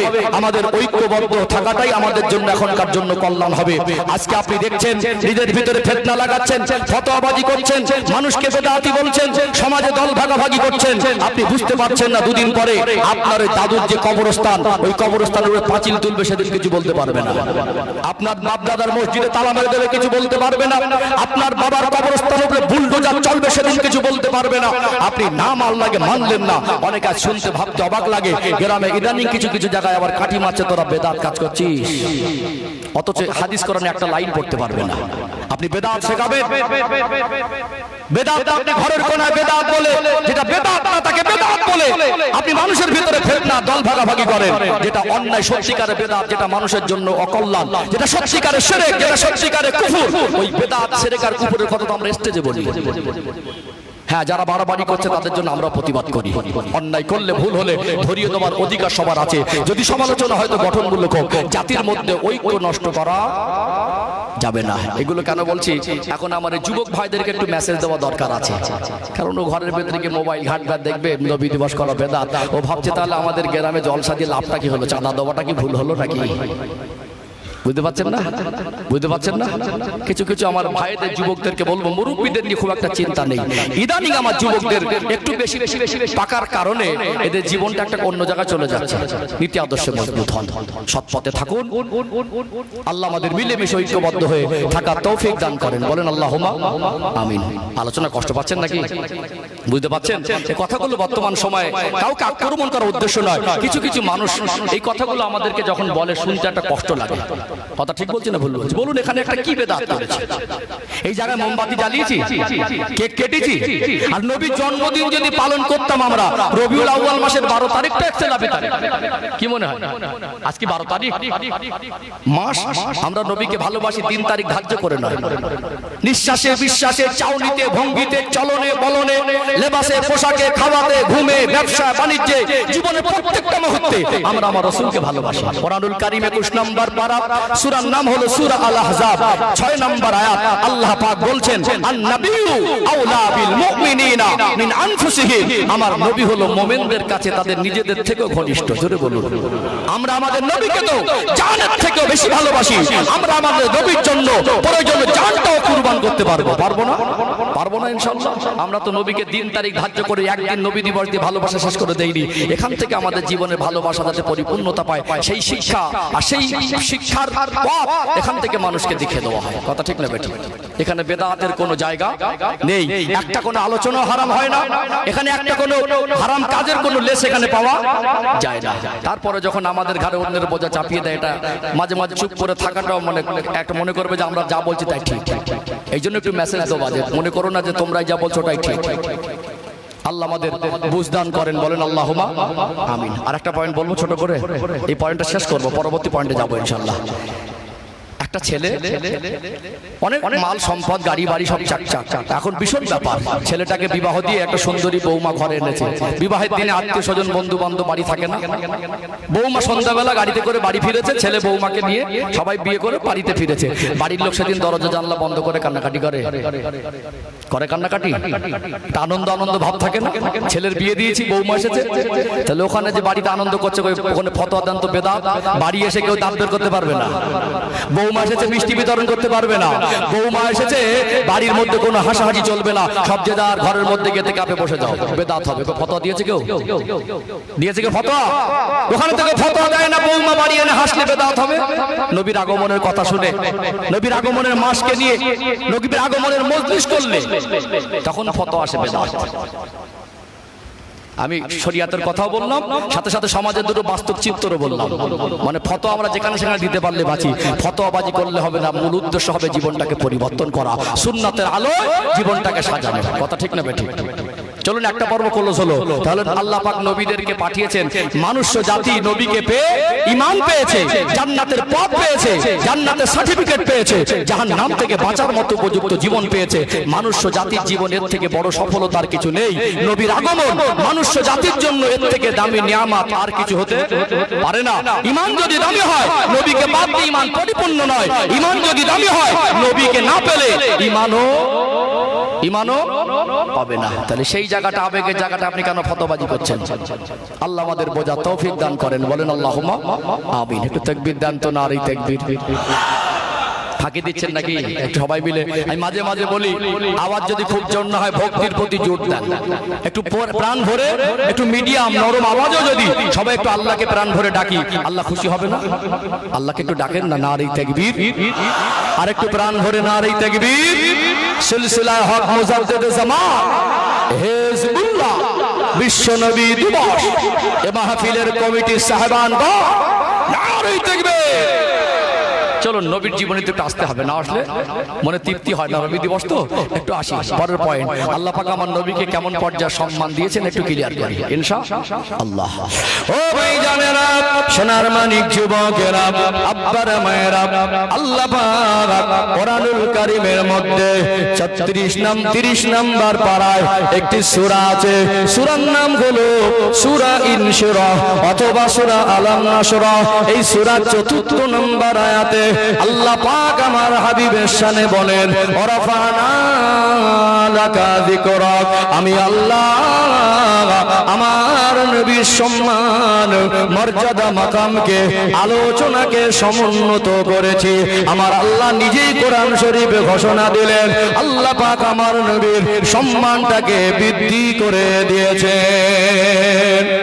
আল্লাহ পাক যদি কোরআনুল কারীমে ঘোষণা দেন আমার নবীর সম্মান আল্লাহ বৃদ্ধি করেছেন, এখন প্রশ্ন তাহলে কতটা বৃদ্ধি করেছেন? আমার নবীর জীবনের যে ব্যতিক্রম জিনিসগুলো নিয়ে একটু যদি আলোচনা করা যায়, সেটা সহজে পরিষ্কার হয়ে যাবে। মনে রাখবেন, আমরাও মানুষ, যত নবী রাসূল এসেছিলেন প্রত্যেকটা নবী রাসূল মানুষ, কিন্তু আল্লাহ পাক নবীদের জীবনটা আর সাধারণ মানুষের জীবন এক করে দেয় নাই। নবীদের আর সাধারণ মানুষের ক্ষেত্রে কোনো এক অপশনে মেলানোর কোনো অপশন নাই। আমাদের জীবনটা হলো সাধারণ, আমাদের জীবনটা হলো সাধারণ। আল্লাহ দয়াময় নবীদের জীবনকে আমার আল্লাহ অসাধারণ করেছেন। সাধারণ মানুষের মধ্যে পার্থক্য না থাকতে পারে, কিন্তু নবী আর সাধারণ মানুষের মধ্যে আসমান আর জমির পার্থক্য। আল্লাহ পাক তার হাবিবের যে সম্মান মকাম দিয়েছেন, আল্লাহ পাক মানুষকে সৃষ্টি শ্রেষ্ঠ করেছেন, মানুষদের মধ্যে নবীরা শ্রেষ্ঠ। আল্লাহ নবীদের মধ্যে আমার নবীকে শ্রেষ্ঠ করে ইমামুল আম্বিয়া করেছে। জোরে বলেন না সুবহানাল্লাহ। আমার নবী হলেন নবীদের ইমাম, ইমামুল আম্বিয়া। নবীর জীবনের খাস কয়েকটা বৈশিষ্ট্য বলি, নবীকে আল্লাহ কি পর্যায়ে সম্মান দিয়েছেন সেটা পরিষ্কার হয়ে যাবে ইনশাআল্লাহ। প্রথম 3টে বৈশিষ্ট্য বলি, যেটা প্রত্যেকটা নবীর ভিতরে ছিল, তারপরে ব্যতিক্রম কয়েকটা বৈশিষ্ট্য বলবো ইনশাআল্লাহ। প্রথম 3টে, পৃথিবীতে সাধারণ মানুষ আর নবীদের মধ্যে পার্থক্য হলো, নবীদের ভিতরে আল্লাহ দয়াময় নয়, যে তিনটে বৈশিষ্ট্য দিয়েছেন প্রত্যেকটা নবীর ভিতরে ছিল, সেটা সাধারণ মানুষের ভিতরে নেই। এক নাম্বার হলো আল্লাহ দয়াময় যাদের নবী বা রাসূল করেছিলেন, আমার আল্লাহ যাদেরকে দুনিয়ায় পাঠিয়েছিলেন নবী রাসূল করে, প্রত্যেকটা নবী রাসূলের চরিত্রকে আমার আল্লাহ পবিত্র করেছিলেন। আল্লাহ পাক আমার নবীর চরিত্রের সার্টিফিকেট দিলেন কোরআনুল কারীমের 29 নম্বর পারা, সূরার নাম হলো সূরাতুল কলাম, 4 নম্বর আয়াত। আল্লাহ জানিয়ে দেন ওয়া ইন্নাকা লাআলা খুলুকিন আযীম, আমি আমার হাবিবের চরিত্রকে মহান চরিত্র করেছি। আল্লাহ পাক বলেন কোরআনুল কারীমে কদ গফারাল্লাহু মা তাকদ্দামা মিন যামবিকা ওয়া মা তাআখার, হে আমার হাবিব আমি আল্লাহ আপনার আগে পিছের কোনো গুনাহ রাখি নাই, আপনার জীবনে কোনো গুনাহ নাই, আপনি গুনাহ থেকে পবিত্র, আমি আল্লাহ আপনাকে নিষ্পাপ মাসুম বেগুনাহ করেছি। এত মানুষ আমরা এসেছি, বলতে পারবো আমাদের জীবনটা পবিত্র? চরিত্র পবিত্র বলার ক্ষমতা আমাদের পৃথিবীর কারোরই নেই, একমাত্র নবীদের চরিত্রকে আল্লাহ প্রথম থেকে জন্মগতভাবে আল্লাহ পবিত্র করে। ছোটবেলায় আমরা যে লেখাপড়া শিখেছি, ছোটবেলায় একসঙ্গে বাচ্চাদের সঙ্গে খেলাধুলা করেছি, চলাফেরা করেছি, বলুন তো ঝগড়া মারামারি দুষ্টুমি একটু গালাগালি করিনি? কে বলতে পারবেন? হাত তুলে বলুন তো জীবনে গালাগালি দেয়নি? বলতে পারবেন? আমি হুজুর বলতে পারবো। এখন বিভিন্ন ভালো পরিবেশ অনেক ওঠা বসা করি, এখন জবান থেকে অপবিত্র ভাষা বের হয় না, কিন্তু ছোটবেলায় একসময় কেউ না কেউ কখনো কোনো মুহূর্তে আমরা একটা অশ্লীল ভাষা বের করে ফেলি। এখনো করে কি করে না? কিছু কিছু আমার বাবাজি আছে এখন গালাগালিতে বারুদ সেই রকম। বেই বাড়ি যাবে, সাদা জামা পরেছে, আতর মেখেছে, সাদা লুঙ্গি পরেছে, বেই বাড়ি গিয়ে চায়ের দোকানে বসে আছে, দেখে মনে হচ্ছে লোকটা খুব ফ্রেশ। এমনি বাড়ি নামাজ পড়ে না, শুক্রবার বেই হাজী সাহেব মসজিদে গিয়ে নামাজে গেছে, বেই বাড়ির গ্রামের লোকজন বলছে লোকটাকে দেখে আল্লাহর ওলি মতো মনে হচ্ছে। ওটা বাইরের পরিবেশ, কিন্তু বাড়ি খবর নিয়ে দেখবেন ওই মানুষটা যখন বাড়ি গালাগালি শুরু করে তখন মনে হবে 440 ভোল্টেজ, হিন্দি বাংলা মিক্স করে চালায়, সব টাটকা গালাগালি। কথা বুঝতে পারছেন না? আছে না নেই? নবী 63 বছরের জীবনে তার পবিত্র জবান থেকে একটা অশ্লীল বাক্য ব্যবহার করে। জোরে বলুন। আমাদের যুবক ভাইরা গালাগালি দেয় কি দেয় না? এমনি থেকে মনে হবে সম্ভ্রান্ত পরিবারের ছেলে, জামা কাপড় লেবাস পোশাক ছাটকাট দেখে মনে ভদ্র, হঠাৎ রেগে গেল গালাগালি যা দেয় মনে হবে গালাগালিতে পিএইচডি করেছে। আছে না নেই? হ্যাঁ, মারাত্মক ব্যাপার। আর যদি কিছু চাচিমার ভাবিদের কথা বলি, কেউটে সামনের থেকে বীজ বেশি, ওরে সর্বনাশ। যখন গালাগালি শুরু করে তখন ওই ক্যাসেট চলছে, ক্যাসেট। আল্লাহ নবী 63 বছরের জীবনে কোনোদিন কাউকে অশ্লীল ভাষা ব্যবহার করেনি। আল্লাহ পাক নবীদের জীবনে এই বৈশিষ্ট্য দিয়েছেন। নবীরা কোন নবী ছোট থেকে কাউকে গালাগালি দিয়ে, ছোট বড় বলে, ঝগড়া করে, মারামারি করে, মিথ্যা বলে, ধোঁকা দিয়ে তার জীবনে, নবীদের জীবনে এই সমস্ত কোনো কর্মকাণ্ড ছিল না। উপর থেকে ফেরের, ভিতর থেকে ধোঁকাবাজ, উপর থেকে মিষ্টি মিষ্টি কথা, ভিতর থেকে দুশ্মনী। আছে না নেই? উপর থেকে ভালোবাসার অভিনয়, ভিতর থেকে হিংসা। আছে না নেই? আছে না? চিটিংবাজ, ধোঁকাবাজ আছে, মিথ্যাবাদী আছে। আল্লাহ পাক নবীদের জীবনে এই জন্য পবিত্র করেছিলেন। পৃথিবীতে কিছু মানুষ আছে একটু রক্তটা মানে কথা টপ টপ করে বলে ফেলে। যদি ছোটবেলা আমাদের মতো সাধারণ জীবন যাপন নবীদের হতো, আমাদের মতো গালাগালিতে ঝগড়া করে, হিংসা করে, মারামারি করে বড় হতেন, যখন আল্লাহ নির্দিষ্ট সময় নবুয়ত দিতেন, কিছু মানুষ বলে বলতে তুই তো গালাগালি দিতিস, আমার নবী হলি কবে? বলতো না? এই সুযোগ আল্লাহ পৃথিবীর কাউকে দেয়নি। যারা নবী বা রাসূল তাদের সঙ্গে সাধারণ মানুষের পার্থক্য হলো যারা নবী হন ছোট থেকে আল্লাহ তাদের জীবনের পবিত্রতা বজায় রাখে। জোরে বলুন। পার্থক্য খুঁজে পাবেন কিসের থেকে? পড়াশোনা তো করেন। সাধারণ মানুষ আর নবীদের জীবন এক নয়। চলুন আর একটা কথা বলি ইনশাআল্লাহ। দ্বিতীয় পর্বটা একটু ভাইটাল হবে, খুব মনোযোগ দিয়ে শুনবেন ইনশাআল্লাহ। একটু পরিষ্কার হয়ে যাবে, অনেক কিছু আমাদের ঈমান আমল বৃদ্ধি পাবে ইনশাআল্লাহ। ও ভাইজানেরা, সোনার মানিক যুবকেরা, আব্বারা মায়েরা, আল্লাহ দয়াময় যাদের নবী বা রাসূল করেন, আমার আল্লাহ তাদেরকে ওহীর জ্ঞান দান করেন। আল্লাহ পাক তাদের উপরে ওহী নাজিল করেন। শোনেন, আল্লাহ পাকের লক্ষ লক্ষ কোটি কোটি ফেরেশতাদের মধ্যে চারজন প্রধানতম ফেরেশতার একজন অন্যতম হলেন হযরত জিবরাইল আমিন আলাইহিস সালাম। এই জিবরাইল আলাইহিস সালামকে আমার আল্লাহ নবীদের কাছে প্রেরণ করার জন্য দায়িত্ব দিয়ে রেখেছেন। তাকে সৃষ্টি করা হয়েছে এই জন্য আল্লাহর পক্ষ থেকে কোনো কথা নিয়ে আল্লাহ পাক নবীদের মাঝে পাঠিয়ে দেন। যারা নবী বা রাসূল তাদের উপরে ওহী নাজিল হয়, কখনো আল্লাহ ডাইরেক্ট, কখনো ইনডাইরেক্ট, কখন জিবরাইল সালামকে মাধ্যম হিসেবে ব্যবহার করে আল্লাহর সঙ্গে নবীদের একটা যোগাযোগ থাকে কি থাকে না?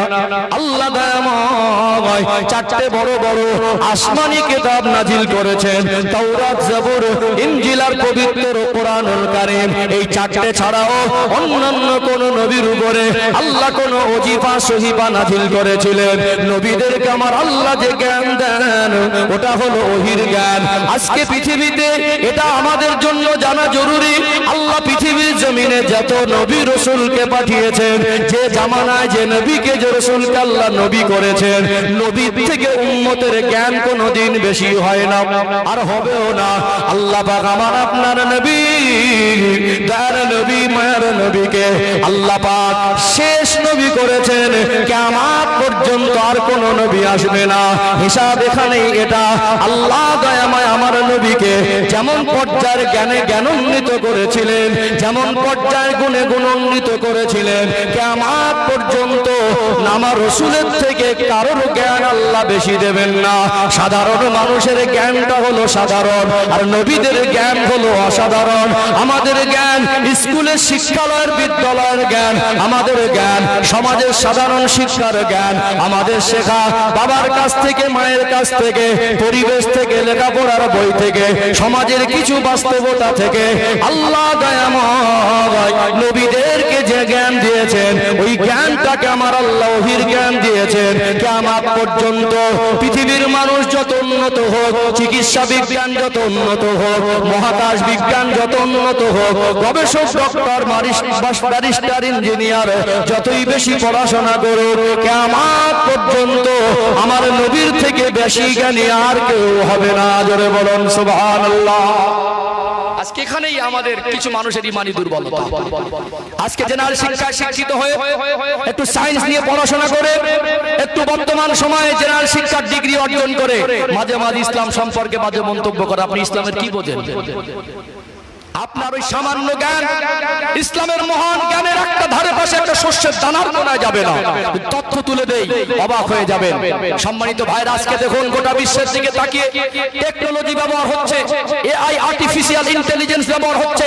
আজকে মানুষ এআই দ্বারা বিভিন্ন রকম ভিডিও তৈরি করছে না? বিভিন্ন রকম মিথ্যা কপি করে অনেক কিছু বানানো যাচ্ছে। এআই দ্বারা একটা ছবিকে নিয়ে কথা বলানো যাচ্ছে কি যায় না? আজকে ভাবতে অবাক লাগে। আজ কত উন্নত পৃথিবী, আজকে রকেট আবিষ্কার হলো, ইন্টারনেট আবিষ্কার হলো, যুদ্ধ বিমান আবিষ্কার হলো, আজকে পরমাণু বোমা আবিষ্কার হলো। আজকে দিনে দেখুন পৃথিবীর চিকিৎসা বিজ্ঞান কত উন্নত। একটা মানুষের হার্ট আর একটা মানুষ হার্টের জায়গায় প্রতিস্থাপন করছে, কিডনি পরিবর্তন করছে, একজনের চোখ আর একজনের চোখের মধ্যে লাগিয়ে দিচ্ছে।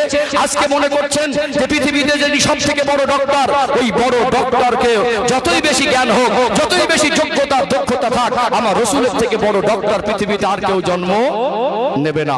কারণ একজন সাধারণ কোন মানুষ সে যদি বড় ডক্টর হয়ে বিশ্বের খ্যাতি অর্জন করে বড় মাপের একটা ডক্টর হয়, সে যদি হার্ট স্পেশালিস্ট হয় বা কিডনি পরিবর্তন করেছে এমন বহু মানুষের, সে যদি এরকম একজন নামি দামি ডক্টর হয়, ওই ডক্টরটা মনে করবেন যে যিনি স্কুলে যায়নি, কলেজে যায়নি, ইউনিভার্সিটিতে যায়নি, দুনিয়ার তার কোনো শিক্ষা গুরু নেই, দুনিয়ার কোনো শিক্ষা সে অর্জন করেনি, সেই মানুষটাকে তিনি কেন শ্রেষ্ঠ নেতা বলে মানবেন? সেই মানুষটাকে তিনি কেন নবী বলে মানবেন? আল্লাহ পাক আমার নবীকে এমন জ্ঞানে জ্ঞানান্বিত করেছিলেন, এমন গুণ দিয়েছিলেন, আল্লাহ পাক এমন শিক্ষা দিয়েছিলেন, এমন সম্মানের এক মহান ব্যক্তিত্বের জীবন দিয়েছিলেন, এমন অসাধারণ তার ভিতরে কিছু দিয়েছিলেন। পৃথিবীর বড় বড় ডক্টর গুলো আমার নবীর জীবনী নিয়ে গবেষণা করলে নত হতে বাধ্য হবে। জোরে বলুন। আজকে মনে করছেন কেউ কেউ একটু ভালো লেখাপড়া শিখে অনেক কিছু বড় উন্নত পরিবেশে অনেক কিছু আবিষ্কার করে মনে করছেন ভীষণ বড় মহান। অবশ্যই আপনার যোগ্যতাকে, দক্ষতাকে, আপনার পরিশ্রমকে, আপনার সাধনাকে আমরা সম্মান করি। আপনি একজন সম্মানী, আপনি একজন ডক্টর, আপনাকে আঘাত দেওয়া যাওয়ার উদ্দেশ্য নয়। তবে রসুলের থেকে বড় ডক্টর কেউ হবে না। এটা তো আমি বলছি, একটু প্রমাণ দেওয়া দরকার আছে না?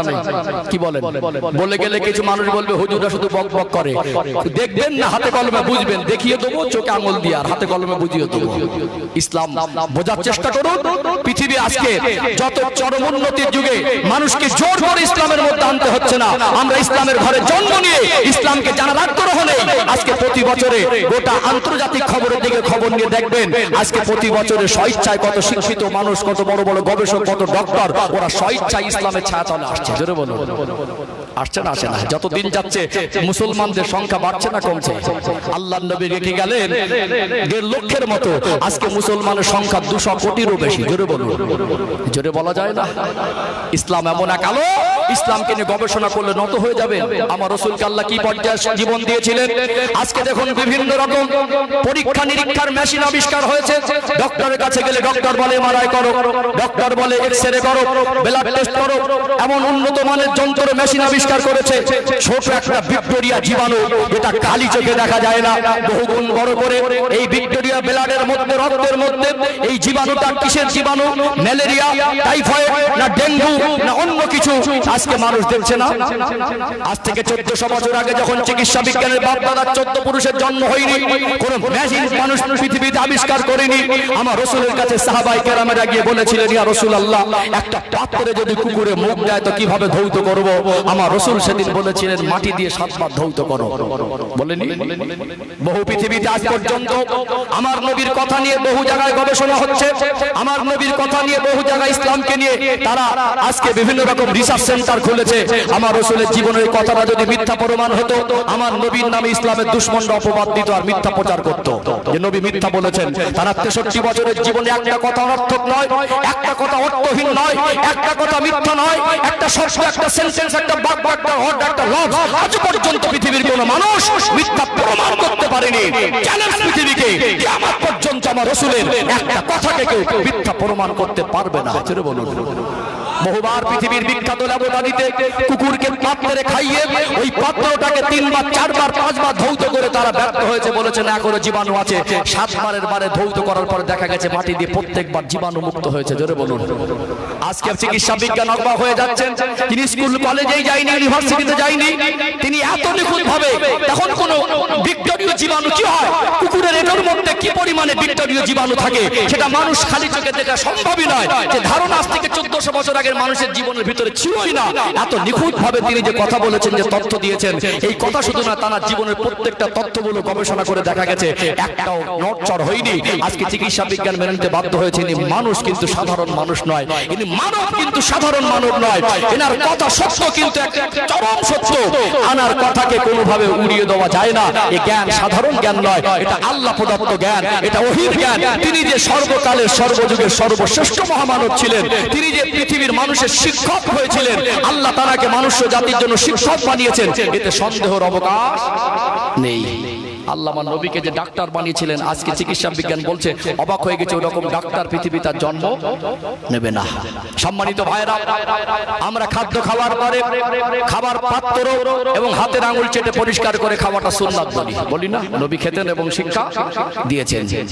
2015 সালের দিকে পৃথিবী যখন একটু উন্নতির দিকে আসলো, এই 15 পর থেকে বেশি মানে লাফিয়ে লাফিয়ে উন্নতি হয়েছে। 15 পর থেকে মানুষ এবারে চেয়ার টেবিলে খাওয়া শিখলো।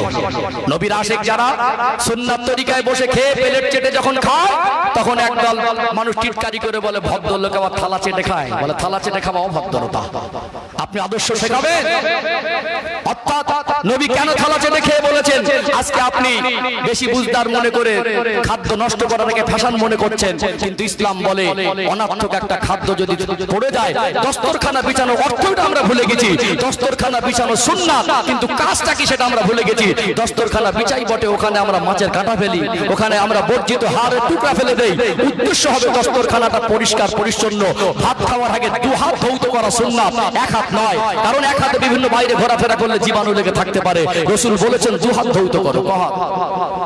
ভাত খাওয়ার আগে দু হাত ধোয়া সুন্নত। এক হাতে খাচ্ছেন, খাদ্যটা যদি লোকমাটা পড়েও যায়, একটা দানা পড়ে গেলে কুড়িয়ে যাতে নেওয়া যায়, তার জন্য একটা স্বচ্ছ একটা তলায় বিছানা দস্তরখানা বিছিয়ে নেওয়া। অথচ আমরা দস্তরখানায় খাদ্য পড়ে গেলে উঠাই না, বরং খাদ্যগুলো মানে বর্জিত কাটা হাড় হাড্ডিগুলো ফেলার খাতে ব্যবহার করি।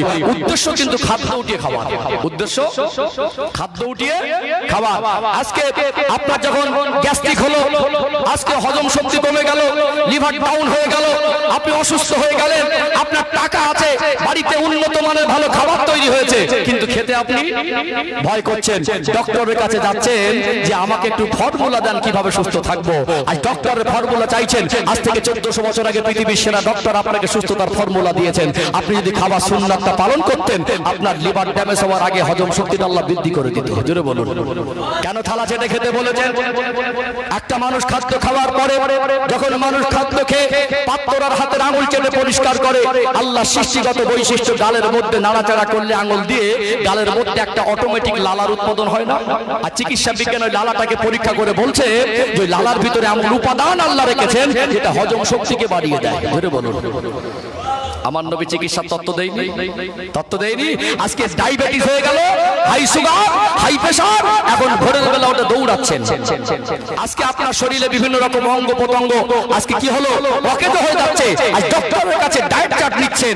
আল্লাহ রসুল কি খাদ্য খেতেন, কোন খাদ্যগুলো পছন্দ করতেন, কতটা পরিমাণে খেতেন, আমার রাসূলুল্লাহ সুন্নাত ফলো করে চললে আজ থেকে আজকে আপনার ডক্টরের কাছে ছুটতে হতো না। এ ফলো তো প্রথম থেকেই করা দরকার ছিল। কথা ঠিক না বেঠিক? কথা মনে বুঝতে পারছেন না?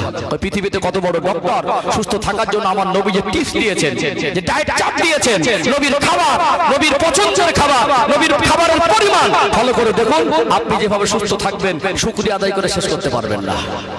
কথা কি ঠিক বলছি না ভুল বলছি? চলুন চিকিৎসা বিজ্ঞানের কথা বলছি। আপনারা বলবেন ও আজকে তো ওপেন সার্জারি হয় না, প্লাস্টিক সার্জারি হয় কি হয় না, মাইক্রো সার্জারি হয়। আপনি কি বলছেন? ডক্টরের পাওয়ার, রাসূলের পাওয়ারকে এক জায়গায় করা যায় না। জিহাদের ময়দানে একজন সাহাবা চোখটা বাইরে বেরিয়ে এসেছে, তীর ঢুকে গেছে, টেনেছে, আল্লাহ রাসূলের কাছে চোখটা হাতে ধরে নিয়ে গেছেন, কাঁদছেন, ইয়া রাসূলুল্লাহ আমার শত্রুদের তীরের আঘাতে একটা চোখ বেরিয়ে গেছে।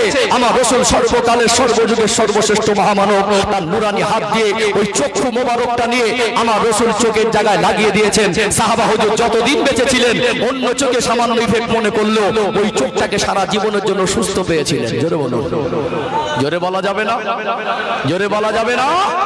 আজকে ওপেন সার্জারি করে আমার রাসূলুল্লাহ হাতের চোখে ওপেন সার্জারি, সেলাইও লাগে না, অস্ত্রোপচার লাগে না, আল্লাহ তাআলাকে পুনরায় সুস্থ করে দেন। জোরে বলুন।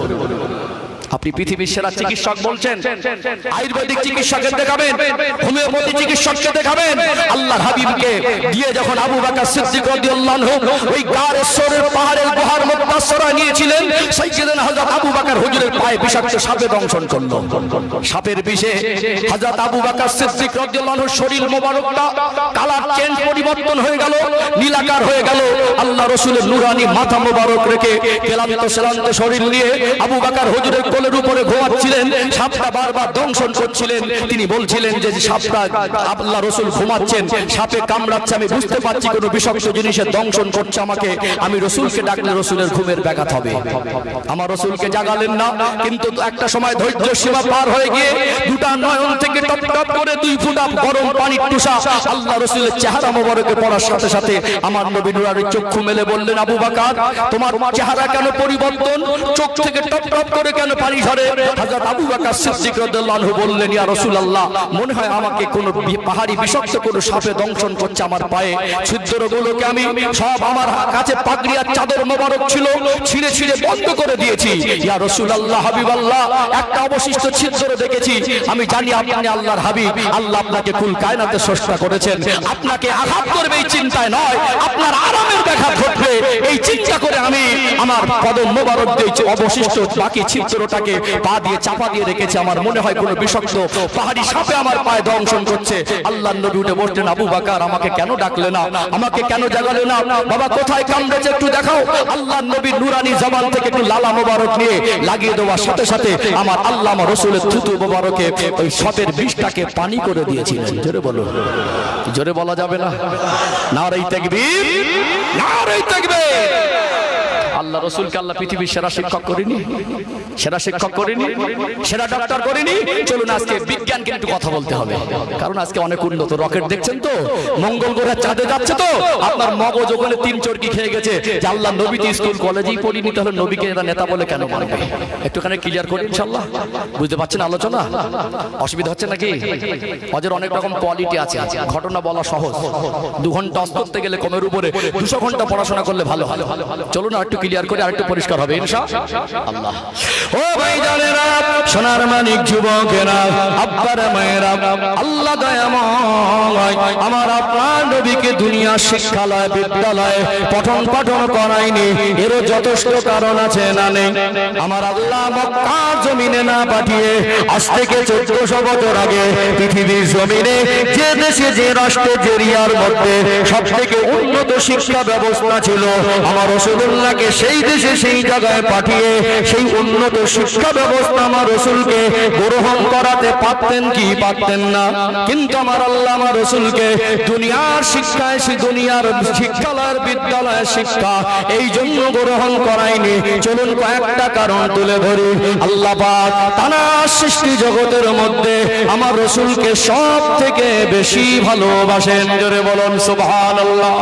আল্লাহ পাক আমার আপনার নবীকে কি সম্মান দিয়েছেন, আমার নবীকে এত বেশি ভালোবাসেন, আমার নবী যেটা মনে মনে বলতেন ওটাই আল্লাহ কবুল করে নিতেন। মুসলমানদের প্রথম কিবলা হলো প্যালেস্টাইন, যেটা বাইতুল মুকাদ্দাস। এই বাইতুল মাকদিস যেটা কোরআনুল কারীমের ভাষায় মসজিদে আকসা বলা হচ্ছে। আজ ইহুদি সম্প্রদায় ওই মসজিদে আকসাকে দখল করার জন্য ফিলিস্তিনের উপর এত নির্মম জুলুম অত্যাচার করছে। এটা মুসলমানদের ইমানি কেন্দ্র। এই মসজিদে আকসা, মসজিদে আকসাটা এটা ছিল মুসলমানদের প্রথম কিবলা। আল্লাহর কাবা ঘর প্রথম কিবলা ছিল না।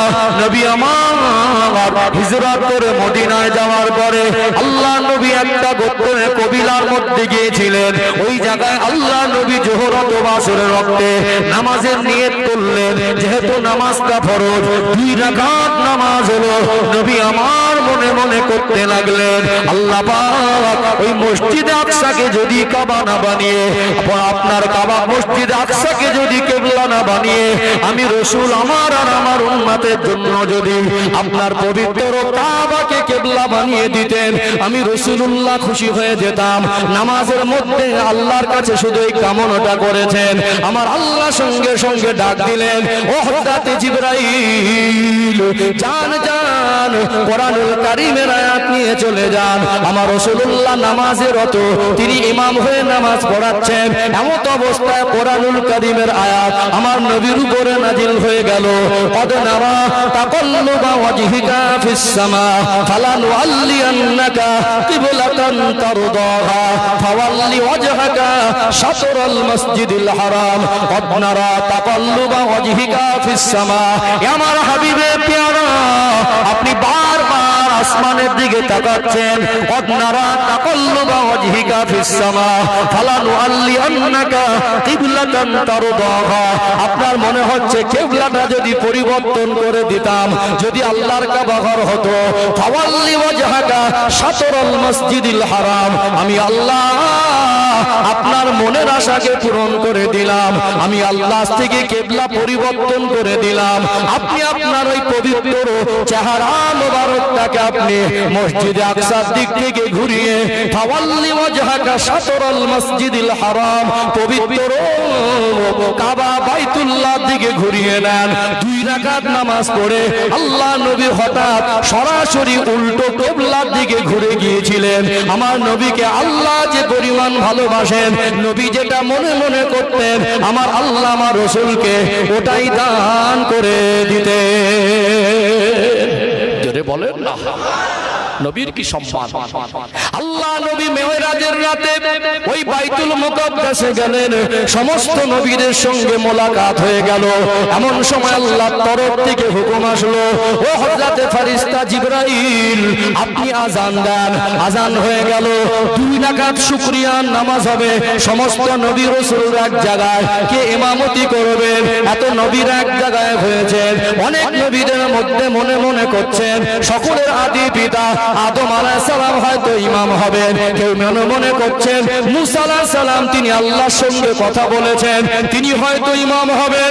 আবার কেউ মনে মনে করছেন ইব্রাহিম আলাইহিস সালামকে আল্লাহ খলিল বলেছিলেন, তিনি হয়তো ইমামতির সুযোগটা পাবেন। আমার আল্লাহ দয়াময় জিবরাইল আলাইহিস সালামকে বললেন, আপনি বলে দেন আমার হাবিব যেন ইমামতি করে। আল্লাহ নবীকে ডাক দিলেন, ইয়া রাসূলুল্লাহ, হাবিবাল্লাহ, দেরি করা যাবে না, অপেক্ষা করা যাবে না। আজকে দিনে নবীদের জামাত হবে, শুকরিয়া 2 রাকাত নামাজ হবে।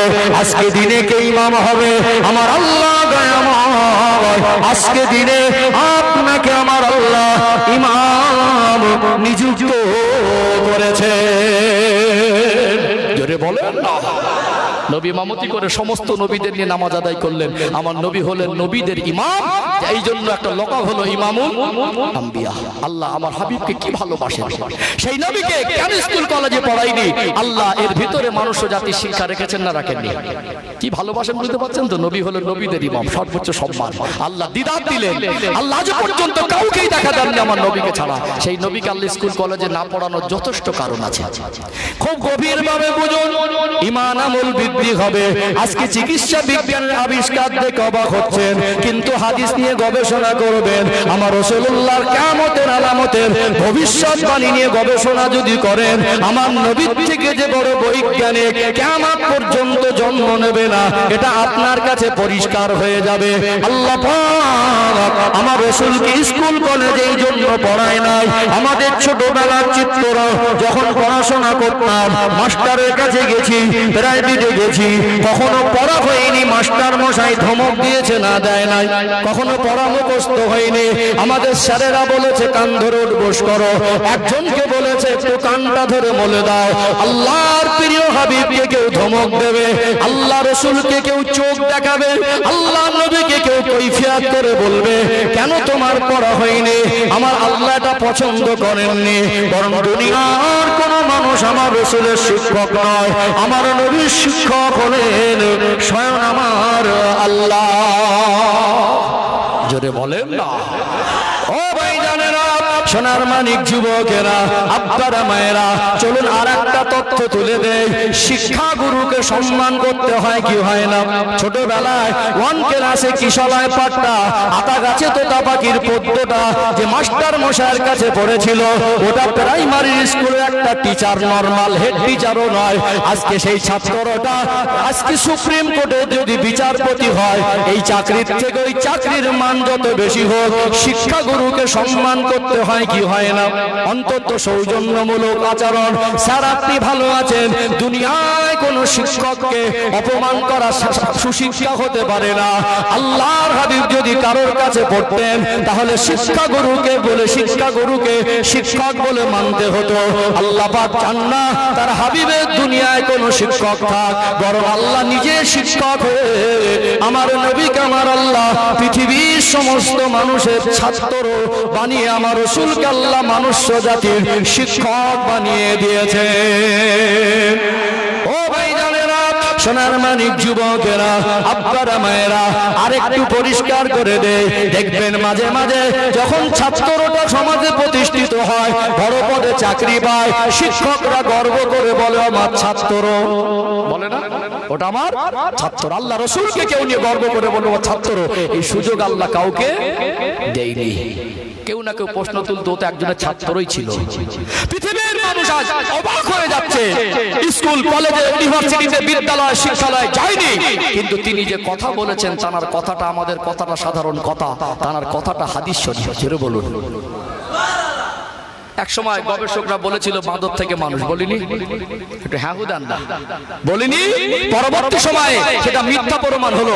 আজকে পৃথিবী উন্নত পরিবেশে মানুষ বলছে না, এটা পসিবল নয়, সম্ভব নয়, বাঁদর থেকে মানুষ হতে পারে না। তাহলে গবেষকের গবেষণা ভুল প্রমাণ হয়নি? 2022 সালের আগে কোন এক পণ্ডিত বলেছিল 2022 সালে পৃথিবী ধ্বংস হবে, বলেছিল না? 2022 সাল গেল, পৃথিবী তো ধ্বংস হয়নি। বুঝতে পারছেন না? দুনিয়ার বিজ্ঞানের গবেষণা, দুনিয়ার বিজ্ঞানের ভবিষ্যৎবাণী করার ক্ষমতা নেই, গবেষণা ভুল প্রমাণ হয়েছে আর হতেও পারে। আমার রাসূল কিয়ামতের আলামত সম্পর্কে যে ভবিষ্যৎবাণী করেছেন, একটাও ভুল প্রমাণ হয়েছে? একটাও কানা কেটেছে? কানা কাটেনি। কিয়ামত পর্যন্ত দুনিয়ার বিজ্ঞান, আপনারা অবাক হয়ে যাবেন, খুব গভীর মনোযোগ দিয়ে শুনুন, ভবিষ্যৎবাণী করার ক্ষমতা রাখে না। কি ভবিষ্যৎবাণী করবেন আপনি? আপনি যদি আগাম কি হবে বলতে পারেন, তো এই এত মার্ডার হতো না। আপনি তো বসে বসে বলে দিতেন। এখন তো সোশ্যাল মিডিয়া, নিউজ চ্যানেল থেকে ন্যাশনাল চ্যানেলে বলে দিতেন অমুক জায়গায় অমুক ব্যক্তি অমুক লোক মার্ডার করবে, তাহলে মার্ডারটাই তো হতো না। কি ভবিষ্যৎবাণী করার ক্ষমতা, আগাম কথা বলার ক্ষমতা সাধারণ মানুষের ভিতরে আল্লাহ ক্ষমতা দেয় না। আন্দাজ করে বললো, খেটে গেল, সেটা আলাদা কথা। কনফিডেন্সের সঙ্গে 100% শতভাগ এটা হবেই। ভবিষ্যৎবাণী করার ক্ষমতা কারণ একমাত্র আমার রাসূলকে আল্লাহ দিয়েছেন। নবী যেটা আলামত সম্পর্কে ভবিষ্যৎবাণী করেছেন, আজ পৃথিবীর মানুষ চমকে যাচ্ছে। তিনি স্কুলের শিক্ষক নয়, স্কুলে পড়াশোনা করেনি, কোনো বিদ্যালয়ে যায়নি, কোনো শিক্ষকের কাছে বসেনি। তিনি এই নিখুঁত ভাবে যে ভবিষ্যৎবাণী করেছেন, এটা সাধারণ জ্ঞান থেকে সাধারণ মানুষের পক্ষে বলা পসিবল নয়। এটা আল্লাহ প্রদত্ত জ্ঞান, এটা ওহীর জ্ঞান। তিনি যে নবী ছিলেন, আল্লাহ যে তাকে ওহীর জ্ঞান দান করেছিলেন, এতে সন্দেহের অবকাশ নেই। আপনি বলবেন, ও আজ থেকে রাসূল 1400 বছর আগে এসেছিলেন, এখন বিজ্ঞান অনেক উন্নত, চাঁদে যাচ্ছে আর মঙ্গল গ্রহে যাচ্ছে। নিউজ চ্যানেলে খবর নিয়ে দেখবেন, চাঁদে রকেট পাঠালেও ল্যান্ডিং করতে গিয়ে মাঝে মাঝে আবার ফেল হয়ে যাচ্ছে, ল্যান্ড করতে পারেনি, ল্যান্ড সফল হয়নি। এরকম হয়েছে না হয়নি? হ্যাঁ, চাঁদ পর্যন্ত পৌঁছে ল্যান্ড করতে পারেনি, ল্যান্ড সফল না হওয়ার কারণে ফিরে এসেছে, হয়নি? যে চাঁদে গিয়ে ল্যান্ড করতে গিয়ে তোমরা নাকানি চোবানি খাও। আল্লাহ প্রিয় হাবিবকে এত ক্ষমতার পাওয়ার আল্লাহ দিয়েছিলেন। আল্লাহ মহান ব্যক্তিত্বের অসাধারণ সম্মানের জীবন দিয়েছিলেন। আল্লাহর হাবিব আবু কুবাইস পাহাড়ে দাঁড়িয়ে আবু জেহেল চ্যালেঞ্জ করেছিল, আসমানের চাঁদ দ্বিখণ্ডিত করলে তোমায় নবী বলে মানবো। আমার নবীর চেহারা সেদিন মলিন হয়ে গেল। আল্লাহর তরফ থেকে মেসেজ আসলো, হাবিব আমি আল্লাহ আপনাকে না বানালে কুল কায়নাত বানাতাম না। আবু জেহেলের মতো একটা বেয়াদব, আবু জেহেলের মতো একটা কাট্টা বেঈমান মুশরিক আমার হাবিবকে নিয়ে কটূক্তি করবে, আর আপনি যদি না বলে দেন মক্কার মানুষের কাছে গিয়ে আপনার অপবাদ দেবে। আপনি ঘাবড়াবেন না, আপনার ওই মলিন চেহারা আমি আল্লাহর ভালো লাগে না, আপনি দুশ্চিন্তা করবেন না। একবার আবু জেহেলের চোখে চোখ রেখে মুস্কি হাসি দিয়ে বলে দেন, আমি আঙুল দিয়ে ইশারা করলে আল্লাহ চায় তো চাঁদটা দ্বিখণ্ডিত হয়ে যাবে। নবী আবু জেহেল চ্যালেঞ্জ ছুড়ে ভাবতে লাগলো, এত বড় চ্যালেঞ্জ গ্রহণ করা মানুষের পক্ষে সম্ভব নয়।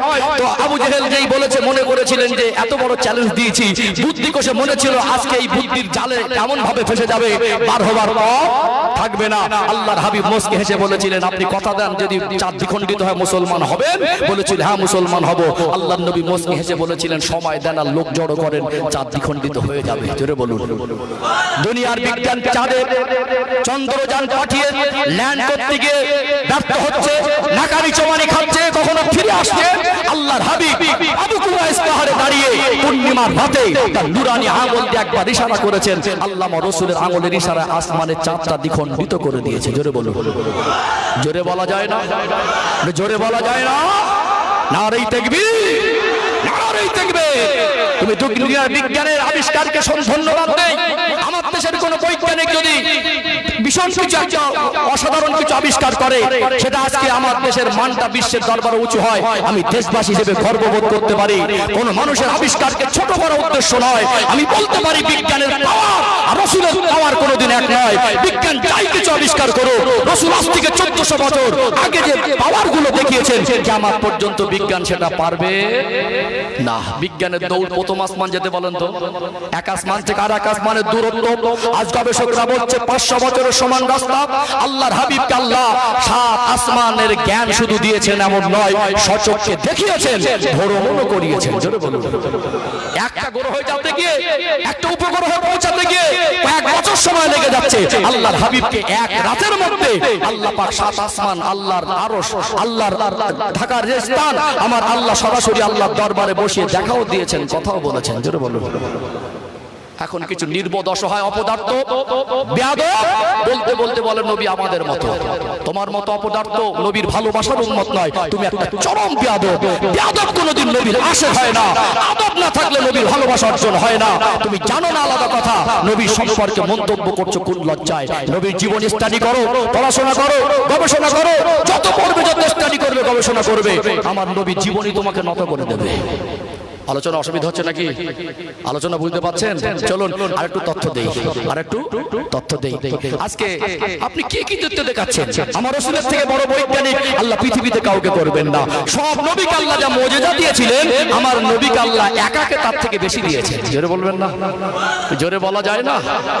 ও ভাইজানেরা, সোনার মানিক যুবকেরা, আব্বারা মায়েরা, আল্লাহ দয়াময় কোন নবীকে দুটো মুজিজা দিলেন, কোন নবীকে চারটে পাঁচটা মুজিজা দিলেন, কোন নবীকে ছয়টা মুজিজা দিলেন। আমার আল্লাহ আমার আপনার নবীকে কম বেশি 3.5 থেকে 4,000-এর মতো মুজিজা দান করেছেন। আজকে দিনে সাধারণ মানুষ আর নবীদের মধ্যে একটু পার্থক্যটা ক্লিয়ার করে দেয়। বলুন তো, একটা মানুষ মারা গেলে বিজ্ঞানের কি বাবা 14 পুরুষের ক্ষমতা আছে জীবিত করবে? পারবে? পারবে? আর যদি মরার পরে কবরস্থ করার পরে 200 বছর হয়ে যায়, কবর থেকে জ্যান্ত তুলতে পারবে? পারবে? কি মনে হয়? 4 পাতার বাংলা পড়ে লাফান। ইসলামের থেকে বড় জ্ঞানের সাগর কোরআনের ভিতরে আর রাসূলের হাদিসের ভিতর থেকে আর কোথাও পাবেন না। কি মনে হয়? পড়বেন না, শিখবেন না, বুঝবেন না। যেখানে গেলে, যেখানে বসলে ঈমান আমল মজবুত হবে, সেখানে যাবার চিন্তা চেতনা কমে যাচ্ছে তো কি হবে? যার কারণে আমাদের আস্তে আস্তে ঈমানগুলো দুর্বল হয়ে যাচ্ছে। চলুন এখানে একটু বুঝিয়ে দেই। আল্লাহ দয়াময় ঈসা আলাইহিস সালামকে একটা মুজিজা দিয়েছিলেন। পুরনো কোন কবর, ওই কবরস্থানের পরে দাঁড়িয়ে যেতেন।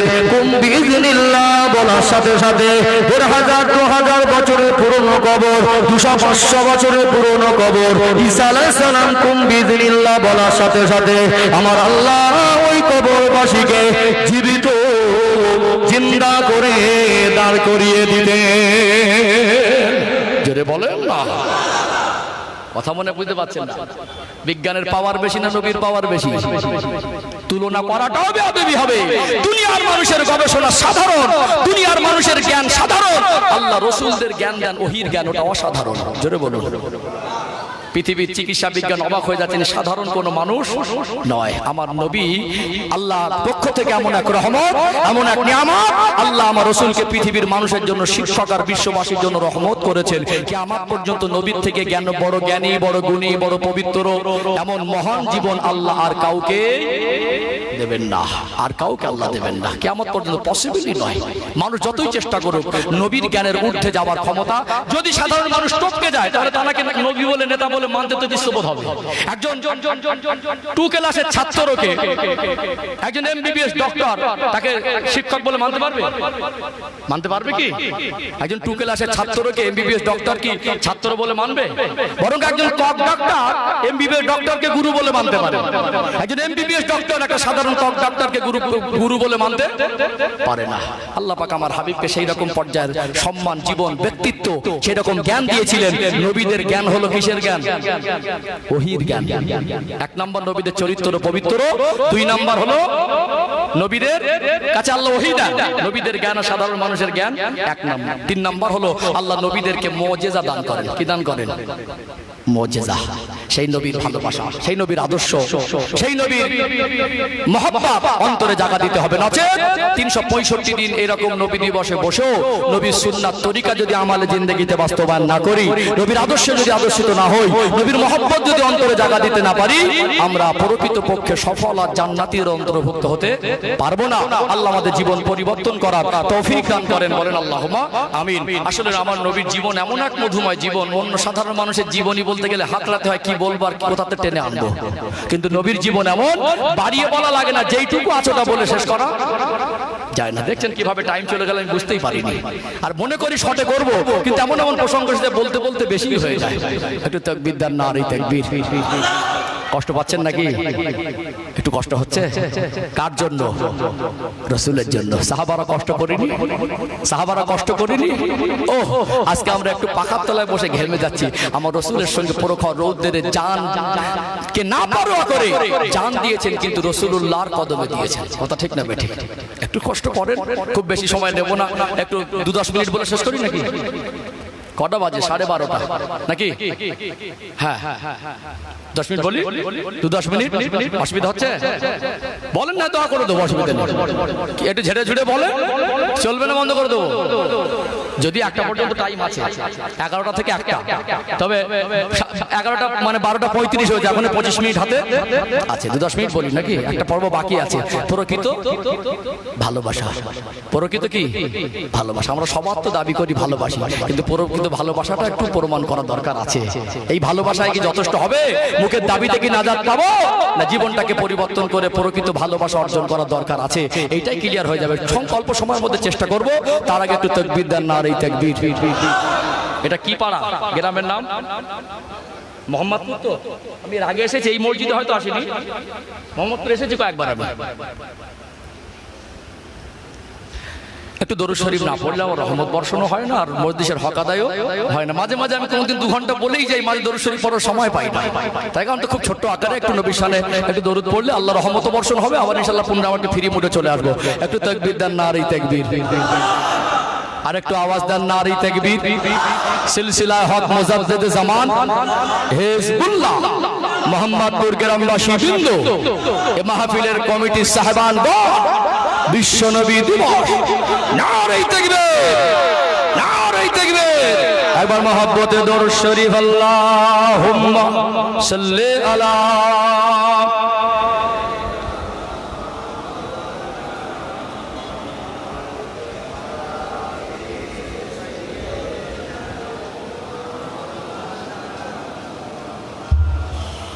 हब्बे अहमद अजल ही सीने में है, मैं हूँ मेरा दिल मदीने में है।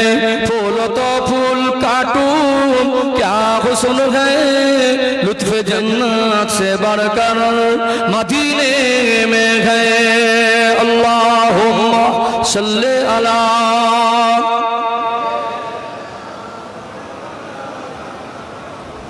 वाला अले सय्यदिना। इन हवाओं से कह दो ना आए इधर, मुझको खुशबू की कोई जरूरत नहीं, जिनके खुशबू से महका सारा जहां, खुशबू नबी के पसीने में गए। अल्लाहुम्मा सल्ली अला।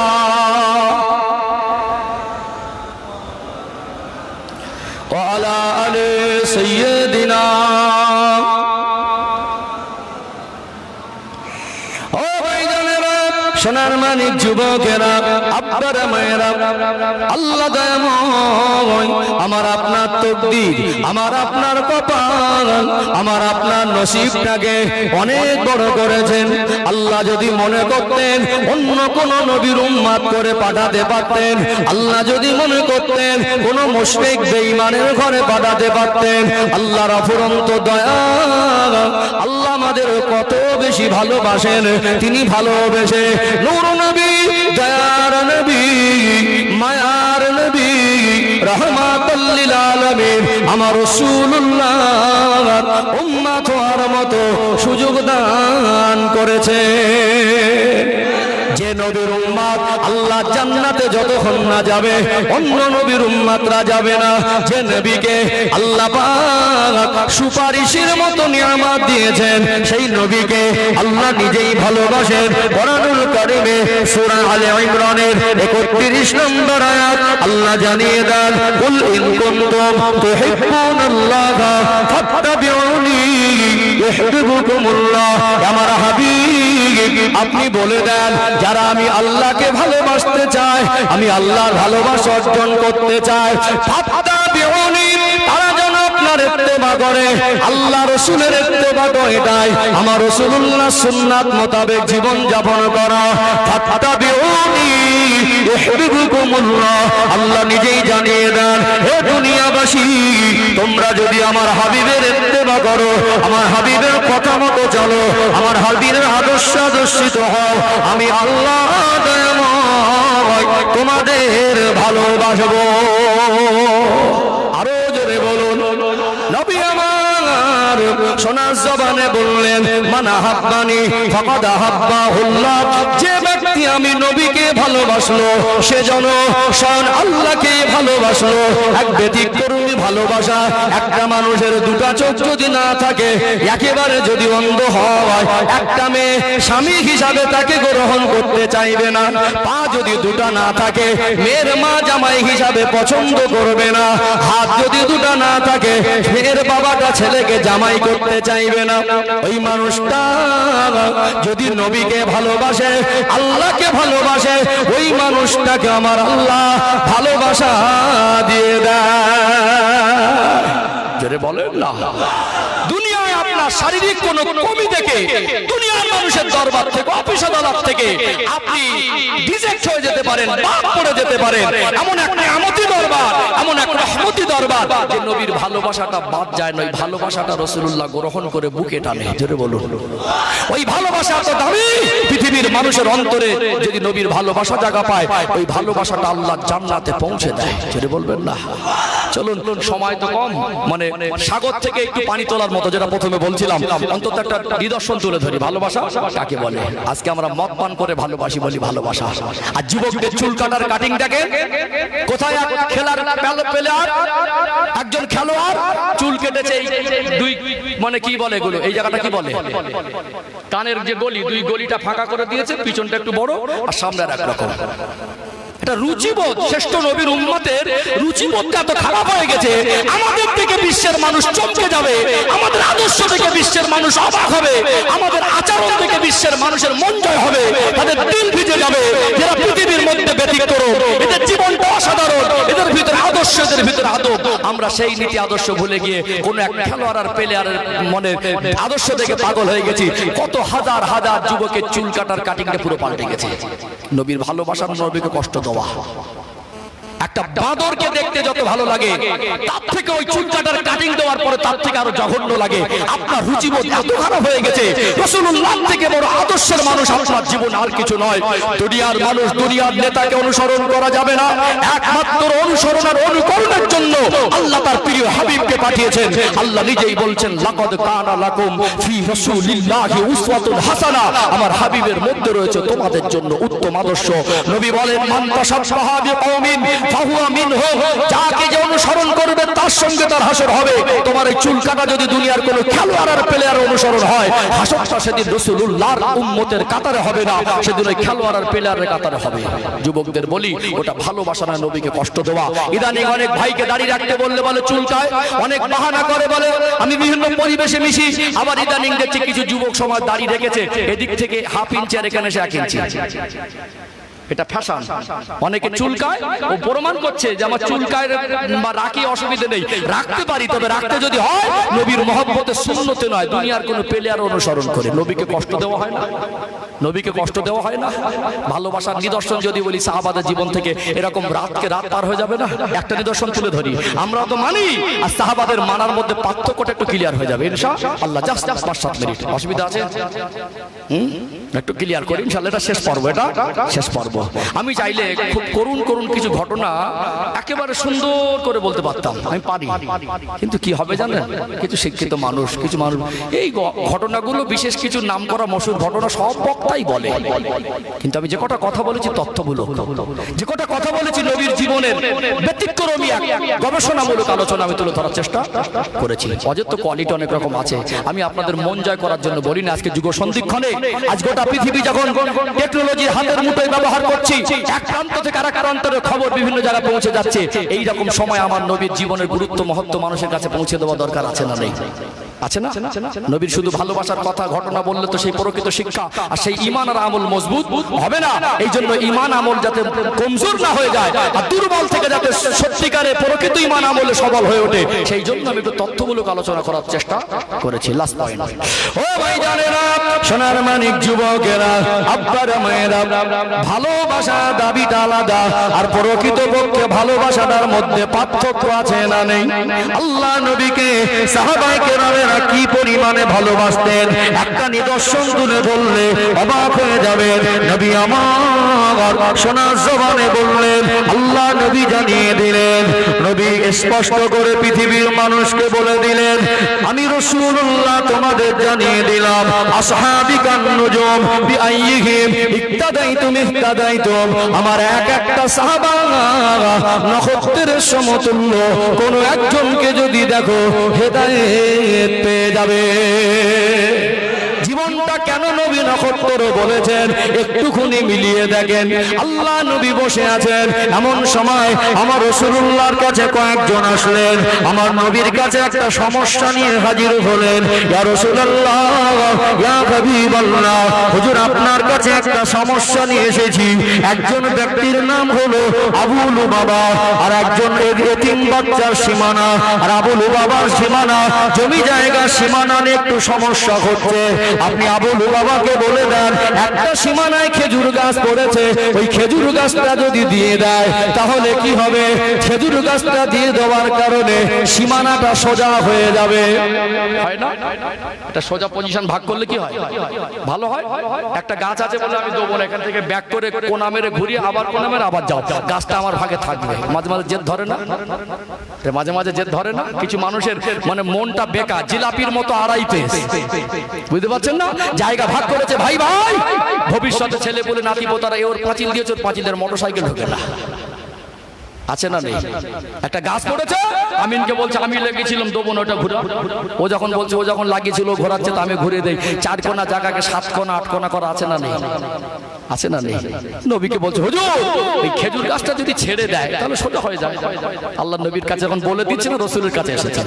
আমার রাসূলুল্লাহ ডাকলেন, ও বাবা আবু লুবাবা, ওই খেজুর গাছটা তুমি ছেড়ে দাও, যেহেতু সীমানা নিয়ে সমস্যা হচ্ছে। ওই খেজুর গাছটা তুমি যাকে দেবে ও তো একটা এতিম বাচ্চা। আল্লাহ নবীর পূর্ণিমার চাঁদের মতো চমকানো চেহারার দিকে তাকিয়ে বলতে লাগলেন, ইয়া রাসূলুল্লাহ, হাবিবাল্লাহ, ওটা আমার বড় শখের গাছ, ওই গাছটা আমি দেব না। শখের জিনিস থাকে না? শখের জিনিস। আল্লাহ নবী পুনরায় বলেন, ও বাবা আবু লুবাবা, ওই গাছটা তোমার শখের গাছ বুঝতে পেরেছি, তবে তুমি যদি এমনি দিতে না চাও তাহলে পয়সা দাবি করো, বাজার মূল্য অনুযায়ী যত টাকা দাম হয় ওই গাছটাকে কিনে নিয়ে বাচ্চার দিকে দিয়ে দিলে সীমানার সমস্যাটা সারা জীবনের জন্য মিটে যাবে। বিনিময় তুমি পর্যাপ্ত পরিমাণে অর্থ দিয়ে বিক্রি করে দাও, গাছটা আমরা কিনে নিতে চাই। তথাপি আমি রাসূল তোমায় বলছি ওই গাছটা তুমি দিয়ে দাও। আল্লাহ নবীর চাঁদ মুখের পানে তাকিয়ে বললেন, হুজুর ওই গাছটা হলো আমার শখের গাছ, ওই গাছটা আমি দেব না। আল্লাহ নবীর চেহারা মোবারক মলিন হয়ে যাচ্ছে। আমি রাসূল বলছি, আল্লাহ নবী বললেন, ও বাবা আবু লুবাবা, ওই গাছটা তুমি যদি দিয়ে দাও, আমি রাসূলুল্লাহ কথা দিলাম, আল্লাহর জান্নাতে বিনিময় আমি নবী নিজে জিম্মাদারি হয়ে তোমার জন্য একটা খেজুর গাছ আল্লাহর জান্নাতে তোমায় দিয়ে দেব। এত বড় অফার। তারপরে বলছে হুজুর আমি দেবো না। কি বলছে? ওটা আমার শখের গাছ। দুই একজন মানুষ আছে একটু মনটা শক্ত না? ওই মজলিসে ছিলেন সাহাবাদের মধ্যে একজন সাহাবীর নাম হলো হযরত আবু দাহদা রাদিয়াল্লাহু আনহু। দেখে তিনি সহ্য করতে পারলেন নবীকে ভালোবাসা কাকে বলে। আমার নবী যখন বলেছেন জান্নাতে একটা গাছ দেবো, ওটা দিয়ে দাও, তারপরে বলছে শখের গাছ। আল্লাহর নবীর চেহারাটা একটু মলিন হয়ে গেল। আল্লাহ নবীর সাহাবী হযরত আবু দাহদা রাদিয়াল্লাহু আনহু দাঁড়িয়ে উঠলেন, আসসালামু আলাইকা ইয়া রাসূল, আসসালামু আলাইকা ইয়া হাবিবাল্লাহ। হুজুর আমার বেয়াদবি মাফ করুন, আমি আবু দাহদা আমার জানের থেকে আপনাকে বেশি ভালোবাসি। আপনি জান্নাতে একটা গাছ দেবেন বলার পরও ওই গাছটা দিল না। আপনার ওই মলিন চেহারা আমি আবু দাহদা সহ্য করতে পারি না। হুজুর যে কোনো মূল্যে আবু লুবাবার কাছ থেকে যদি ওই গাছটা নিয়ে আপনাকে দিতে পারি, আপনি কি আমার জন্য আল্লাহ জান্নাতে একটা খেজুর গাছে জিম্মাদার হবেন? আল্লাহ নবী বললেন, ও হযরত আবু দাহদা, সত্যিকারে যদি তুমি এই গাছটা নিয়ে আমি রাসূলকে দিতে পারো, আমি কথা দিলাম যেটা আবু লুবাবাকে বলছিলাম, আল্লাহ জান্নাতে একটা খেজুর গাছের জিম্মাদার হয়ে যাব। আল্লাহ নবীর কথা শুনবার পরে আবু দাহদা হুজুর বলতে লাগলেন, এ আবু লুবাবা, মদিনার মানুষকে জিজ্ঞাসা করো আবু দাহাদার খেজুর বাগান সম্পর্কে কে জানে না? আবু দাহাদার একটা খেজুর গাছের বাগান ছিল, এত বড় বাগান, যে বাগানে বিভিন্ন উন্নত প্রজাতির 600 খেজুর গাছ ছিল, 600। তখন মদিনায় পানির কষ্ট, একটা পানির কূপ ছিল, তখন ওই কূপের কূপও ছিল, একটা বাড়িও ছিল। আল্লাহ নবীর সাহাবী হযরত আবু দাহদা বলতে লাগলেন, হে আবু লুবাবা, আমার খেজুর বাগানটা যদি তোমায় দিয়ে দেই, এই এত বড় বাগানের বিনিময়ে কি তুমি তোমার ওই গাছটা আমায় দেবে? কোথায় একটা আর কোথায় 600টা? বাগানও দেবো, কূপও দেবো, বাড়িও দেবো। আমি আপনি যদি এরকম কোনো তর্ক বিতর্কের মজলিসে যাই, মনে করি ইয়ার কি মারছে, কি বলবে? এরকম কোনোদিন হয়? একটা জায়গায় দুটো তিনটে হয়।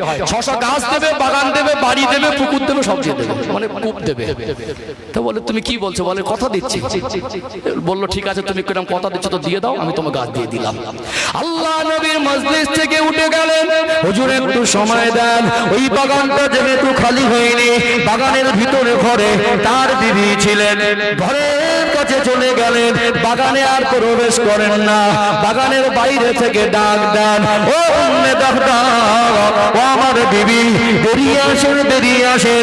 বিবি আশ্চর্যজনিত হয়ে গেলেন, অবাক হয়ে গেলেন, বাগান আপনার, এই বাড়িটা আপনার, আমি বিবি আপনার, অন্য কোনোদিন তো বাগানের বাইরে থেকে চেঁচিয়ে ডাকেন না, আপনি কেন ঘরে আসছেন না? আস্তে আস্তে ঘরের বাইরে বাগানের সীমানার কিনে আসলেন, বিবিকে বললেন, বিবি, আজ থেকে আমি আর বাগানে যাব না, আজ থেকে আমি আর ঘরে যাব না। কি হয়েছে আপনার? আপনার বাগান কেন যাবেন না?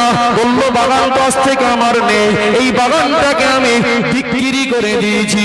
বিবি অবাক হয়ে গেলেন, কিসের বিনিময়ে এত বড় বাগান বিক্রি করলেন? আমরা সাধারণ হিসাবে মনে করে কোন অপোজিশনের বিলেন জায়গা, একটা জায়গা বিক্রি করে ওই অর্থ দিয়ে যদি মেন পজিশনে জায়গা হয় তো লাভবান মনে মনে করেছিলেন। হয়তো এত বড় বাগান বিক্রি করে এর থেকে দামি কিছু কিনে নিয়েছেন। জিজ্ঞাসা করতে লাগলেন, ও আবু দাহদা, আল্লাহ নবীর সাহাবী, কিসের বিনিময়ে বিক্রি করেছেন? ওই সময় বিবির মুখের পানে তাকিয়ে বললেন, ও উম্মে দাহদা, ও আমার বিবি, আল্লাহর জান্নাতে একটা খেজুর গাছের বিনিময়ে আমি আমার বাগান সহ 600 খেজুর গাছগুলো বিক্রি করে দিয়েছি। বিবি যেমন স্বামী তেমন, একবারও দুঃখ করলেন না। ওই সময় বলেছিলেন, আমি কত সৌভাগ্যবান, আমি এমন একজন স্বামী পেয়েছি, আমার স্বামীটা বড় বুদ্ধিমান। আমি মনে করি দুনিয়ায় 600টা খেজুর গাছের যা মূল্য, আল্লাহর জান্নাতে একটা খেজুর গাছের মূল্য, দুনিয়ার যত খেজুর গাছ আছে সব যদি বিক্রি করে দেওয়া হয়, আল্লাহর জান্নাতের একটা খেজুর গাছের দাম হবে না। আপনি বড় সৌভাগ্যবান। বিবিকে পার করিয়ে এনে বললেন, ইয়া রাসূলুল্লাহ, হাবিবাল্লাহ, বাগানটাকে আমি খালি করে দিয়েছি, আমি আবু লুবাবাকে দিয়ে দিলাম, শর্ত অনুযায়ী ওই খেজুর গাছের মালিক আপনাকেই বানিয়ে দিলাম। আল্লাহ নবী সেদিন এত খুশি আর সন্তুষ্ট হয়েছিলেন। আল্লাহ নবী সেদিন বলেছিলেন, ও আবু দাহদা, আজকে আমি রাসূল তোমার উপরে শুধু খুশি এমন নয়, আজকে স্বয়ং আমার আল্লাহ তোমার উপরে খুশি হয়ে গেছে। জোরে বলে নারে তাকবীর, নারে তাকবীর। ভালোবাসার মাত্রা বুঝেছেন? ভালোবাসার মাত্রা, আমরা মুখে ভিডিও টানি বলে ভালোবাসি, মদ খাই বলে ভালোবাসি। মাত্রা কাকে বলে? পৃথিবীকে মেসেজ দিলেন, আমার রাসূল আমার কাছে এত দামি, আমার আল্লাহর সন্তুষ্টি আমার কাছে এত দামি, বিনিময় 600 বাগান ওটা আমার কাছে তুচ্ছ। নবী এমনি বলেননি সোনার জবানে, আসহাবিকা নুজুম, আমার এক একটা সাহাবা নক্ষত্রের সমতুল্য। নক্ষত্রকে দেখো যেমন আলো দেয়, আমার সাহাবার জীবন দেখবো, ওটা আলো পাওয়া যাবে, ওই আলো ধরে তোমরা জান্নাতের পথ পাবে। জোরে বলুন। আজকে মাহফিলে আপনাদের দান অবদান আছে না নেই? কম বেশি তো দিয়েছেন নাকি? হ্যাঁ, দিয়েছেন তো। আমি খুব সংক্ষিপ্ত আকারে কমিটি ভাইদের কথা অনুযায়ী একটু কালেকশন করব, সময় বেশি নেব না।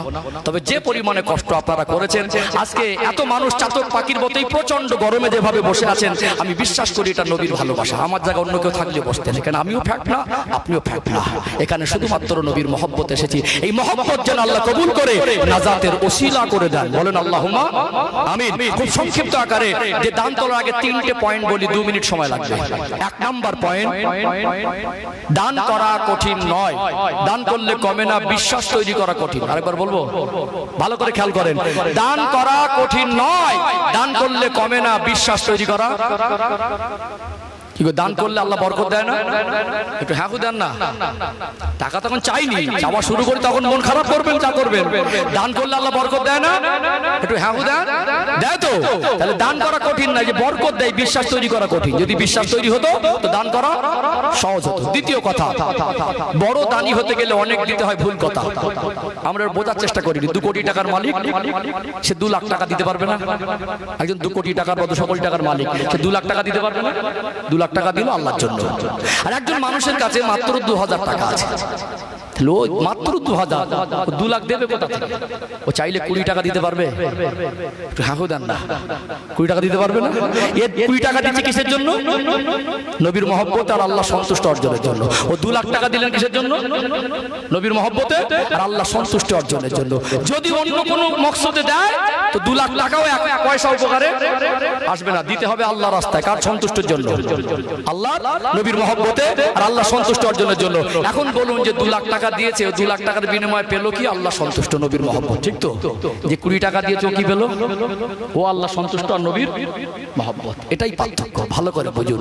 যেমন এক নিয়ামত ইসলামের মধ্যে আছে, একজন ধনী মানুষ সে 2 লাখ টাকা দিয়ে যেটা পায় আল্লাহর রাসূলের দরবার থেকে, একজন গরিব মানুষ 20 টাকা দিয়ে সেটা পায়। জোরে বলুন, তো জোরে হয় না? আটো কলিজা ভরে হয় না? ওই দুনিয়ার বাজারে জানতো দেখি, ধনীর জন্য যে আলুর দাম যা, আর গরিবের জন্য আলুর দাম তা। এটাই হলো রহমত। নবী হলেন রহমত। তুমি গরিব মানুষ, রাসূলের মহব্বতে 20 টাকা দিলে ওটা নবীর ভালোবাসা হবে। জোরে বলো। তাহলে দান, বড় দানি হতে গেলে বেশি দিতে হবে এমন নয়, যেটা পারবো যতটুকু ক্ষমতায় কুলায় ভালোবেসে রাসূলের মহব্বতে আল্লাহর জন্যই দেবো। বলেন ইনশাআল্লাহ, বলেন ইনশাআল্লাহ। আল্লাহ, চলুন যে আমরা পুরুষ মানুষ, লাস্ট পয়েন্ট, যা জীবনে রোজগার করেছি, করছি আর করব, জীবনের সব উপার্জন, সব রোজগার দুনিয়াদারির জন্য নয়, অল্প হোক, কিঞ্চিত হোক, কিছু একটা অংশ আল্লাহর জন্য ব্যয় করা দরকার আছে না নেই? আমি লাস্ট পয়েন্টে বলেছি হযরত আবু দাহদা হুজুরের কথা। আমরা সামান্য কিছু বের করতে গিয়ে কতবার ভাবি, সামান্য কিছু দিতে গিয়ে কতবার হিসাব করি। আর আবু দাহদা রাদিয়াল্লাহু আনহু 6টা খেজুর গাছ সব বাগান আর কূপ আর বাড়ি দিয়ে দিলেন। হিসাবটা শুধু একটাই করেছিলেন, নবীর ভালোবাসার, আল্লাহ সন্তুষ্ট। জোরে বলুন। আমরা যেন তার থেকে শিখতে পারি। আল্লাহ তৌফিক দান করেন, বলেন আল্লাহুম্মা আমিন। তবে জেনে রাখবেন, আমরা যদি কিছু মনে করি করব, সম্ভব নয়। আল্লাহ যদি চায় তো সহজ হবে ইনশাআল্লাহ। এতগুলো মানুষ এসেছেন, খুব চাপাচাপি নয় আর খুব বেশি লম্বা সময় নয়। চাইলে দান তুলতে তুলতে অনেক সময় খাওয়া যায়। একজন দান দিল, লম্বা করে দোয়া করে টাইম পার করব। দোয়া সকলের জন্যই হবে। অনেক কষ্ট করে বসে আছেন, যেহেতু এরকম মাহফিল আগামী বছর হোক, আমরা চাই আল্লাহ কিয়ামত পর্যন্ত জারি রাখেন। আমাদের প্রজন্মরা, পরবর্তী সময় যারা আসবেন, আমরা কবরে থাকলে সেদিন তার এখানে বসে বসে দোয়া করবে। 5টা মানুষের কাছে 3000 করে টাকা চাইবো, 5 জন। এখন মোবাইলের রিচার্জ আনলিমিটেড যদি মারেন, ইন্টারনেট প্যাকেজ, তো 350 টাকা একটা কম, সব থেকে কম 350। আবার কোম্পানি চালাক 28 দিনে মাস করে 12 মাস কেটে 13 মাস করেছে, প্রায় 4550 টাকা প্রত্যেক বছরে রিচার্জ পার যায়। মোবাইলের রিচার্জের জন্য 4500 টাকা খরচা করতে পারি। নবীর মহব্বতে 1 বছর বাকি 3000 টাকা দেওয়া যাবে কি যাবে না? যাদের একটু সামর্থ্য আছে, আল্লাহ যাদের একটু সুখ, আপনার একটু দোকান আছে, আপনি একটু ব্যবসাদার, আপনি চাষবাস করেন, আল্লাহ আপনার অর্থ সম্পদ একটু বেশি দিয়েছেন, ভাগ্যের চাকা ঘুরে গেছে, 2 বাচ্চা পরিবার নিয়ে সুখে আছেন, আপনার উপরে আমাদের আশাটাও বেশি আর ইসলামের প্রতি আপনার হকটাও বেশি। বলেন, একজন আল্লাহর কোনো বান্দা আছেন আগামী বছর এই মাহফিলের জন্য 3000 টাকা দেবেন? একজন। খাস করে আল্লাহর কাছে দোয়া করবো, একটু মন নরম করতে হবে। কাপড়ের কাপড় হয় না। শ্বশুর বাড়ি যেতে গেলে 1000 টাকা হাত খরচা কম হয় না। একটা বাচ্চাকে ডক্টরখানায় নিয়ে যেতে গেলে 2000 টাকা নিয়ে গেলে সন্দেহ হয় কুলাবে কি কুলাবে না। 500 টাকা ফি, গাড়ি ভাড়া, দুপুরে হোটেলে খাওয়া, আবার আপনার শহরের মানুষ কাছাকাছি হয়, একটা ঔষধ থেকে 500 টাকা। নবী বলেছেন, দান করলে আল্লাহ বিপদ মুসিবত থেকে হেফাজত করবেন, রোগ বিমার থেকে হেফাজত করবেন। যখন আমরা মনে করি পয়সা বের করবো না, মাঝে মাঝে এমন পরিস্থিতি আসে, অসুস্থ হয় বিবি, বাচ্চা, পরিবার, ভাই বোন, আমরা তখন গোছানো টাকা বের করতে রাস্তা খুঁজে পাই না। আল্লাহর মহব্বতে বলেন, নবীর মহব্বতে বলেন, এই বিশ্বাসটুকু রাখেন যে আল্লাহ আপনার বিপদ আপদ থেকে আল্লাহ হেফাজত রাখবেন, আল্লাহ মাল সম্পদ আল্লাহ উন্নতি আর বরকত দেবে, ইনশাআল্লাহ আখিরাতেও আমরা বিনিময় কিছু পাবো। একটা মানুষ হাত তুলে বলেন 3000 টাকা। শহর এলাকার মানুষ মন ছোট করলে হবে না। আপনাদের বাড়িগুলো সাজানো সেই রকম উন্নত পরিবেশ, যদিও আল্লাহ আমাদেরও অভাব দেয়নি, ছোট থেকে আমরাও কষ্ট পাই না, আমি নিজেও টাকা দিই, আল্লাহ আমাকে ভালো রেখেছেন। তবে এমন এমন জায়গায় যাই, এমন এমন পরিবেশে বেশি, আপনারা যে আমাকে ফলো রাখেন জানেন, ওটা পশ্চিমবাংলার কোনায় কোনায় ছাড়াও কখনো বাংলাদেশ, কখনো রাজস্থান, কখনো এলাহাবাদ, কখনো বোম্বাই, কখনো ত্রিপুরা, কখনো আসাম, কখনো মেঘালয়, বিভিন্ন জায়গায় সফর করেছে। এমনও মানুষ আছেন এখনো মাটির ঘরেই ঘুমায়, এখনো ঘরে একটা টয়লেট নেই, এখনো খাট তো দূরের কথা, চার পাঁচ তক্ত বসে নেই, মাটির বিচার করে ঘুমায়। আল্লাহ আমাদের কত সুখ শান্তি দিয়েছে। একটু মন নরম করেন, একজন বলে 3000 টাকা কেন আর ভাইকে একটু মোসাফা করো, কষ্ট দেবেন, আসুন না একটু আপনার সঙ্গে মোসাফা করবো, কেন করছি সেটাও বলবো, একটু মোসাফা করবো, কেন করছি সেটাও বলবো।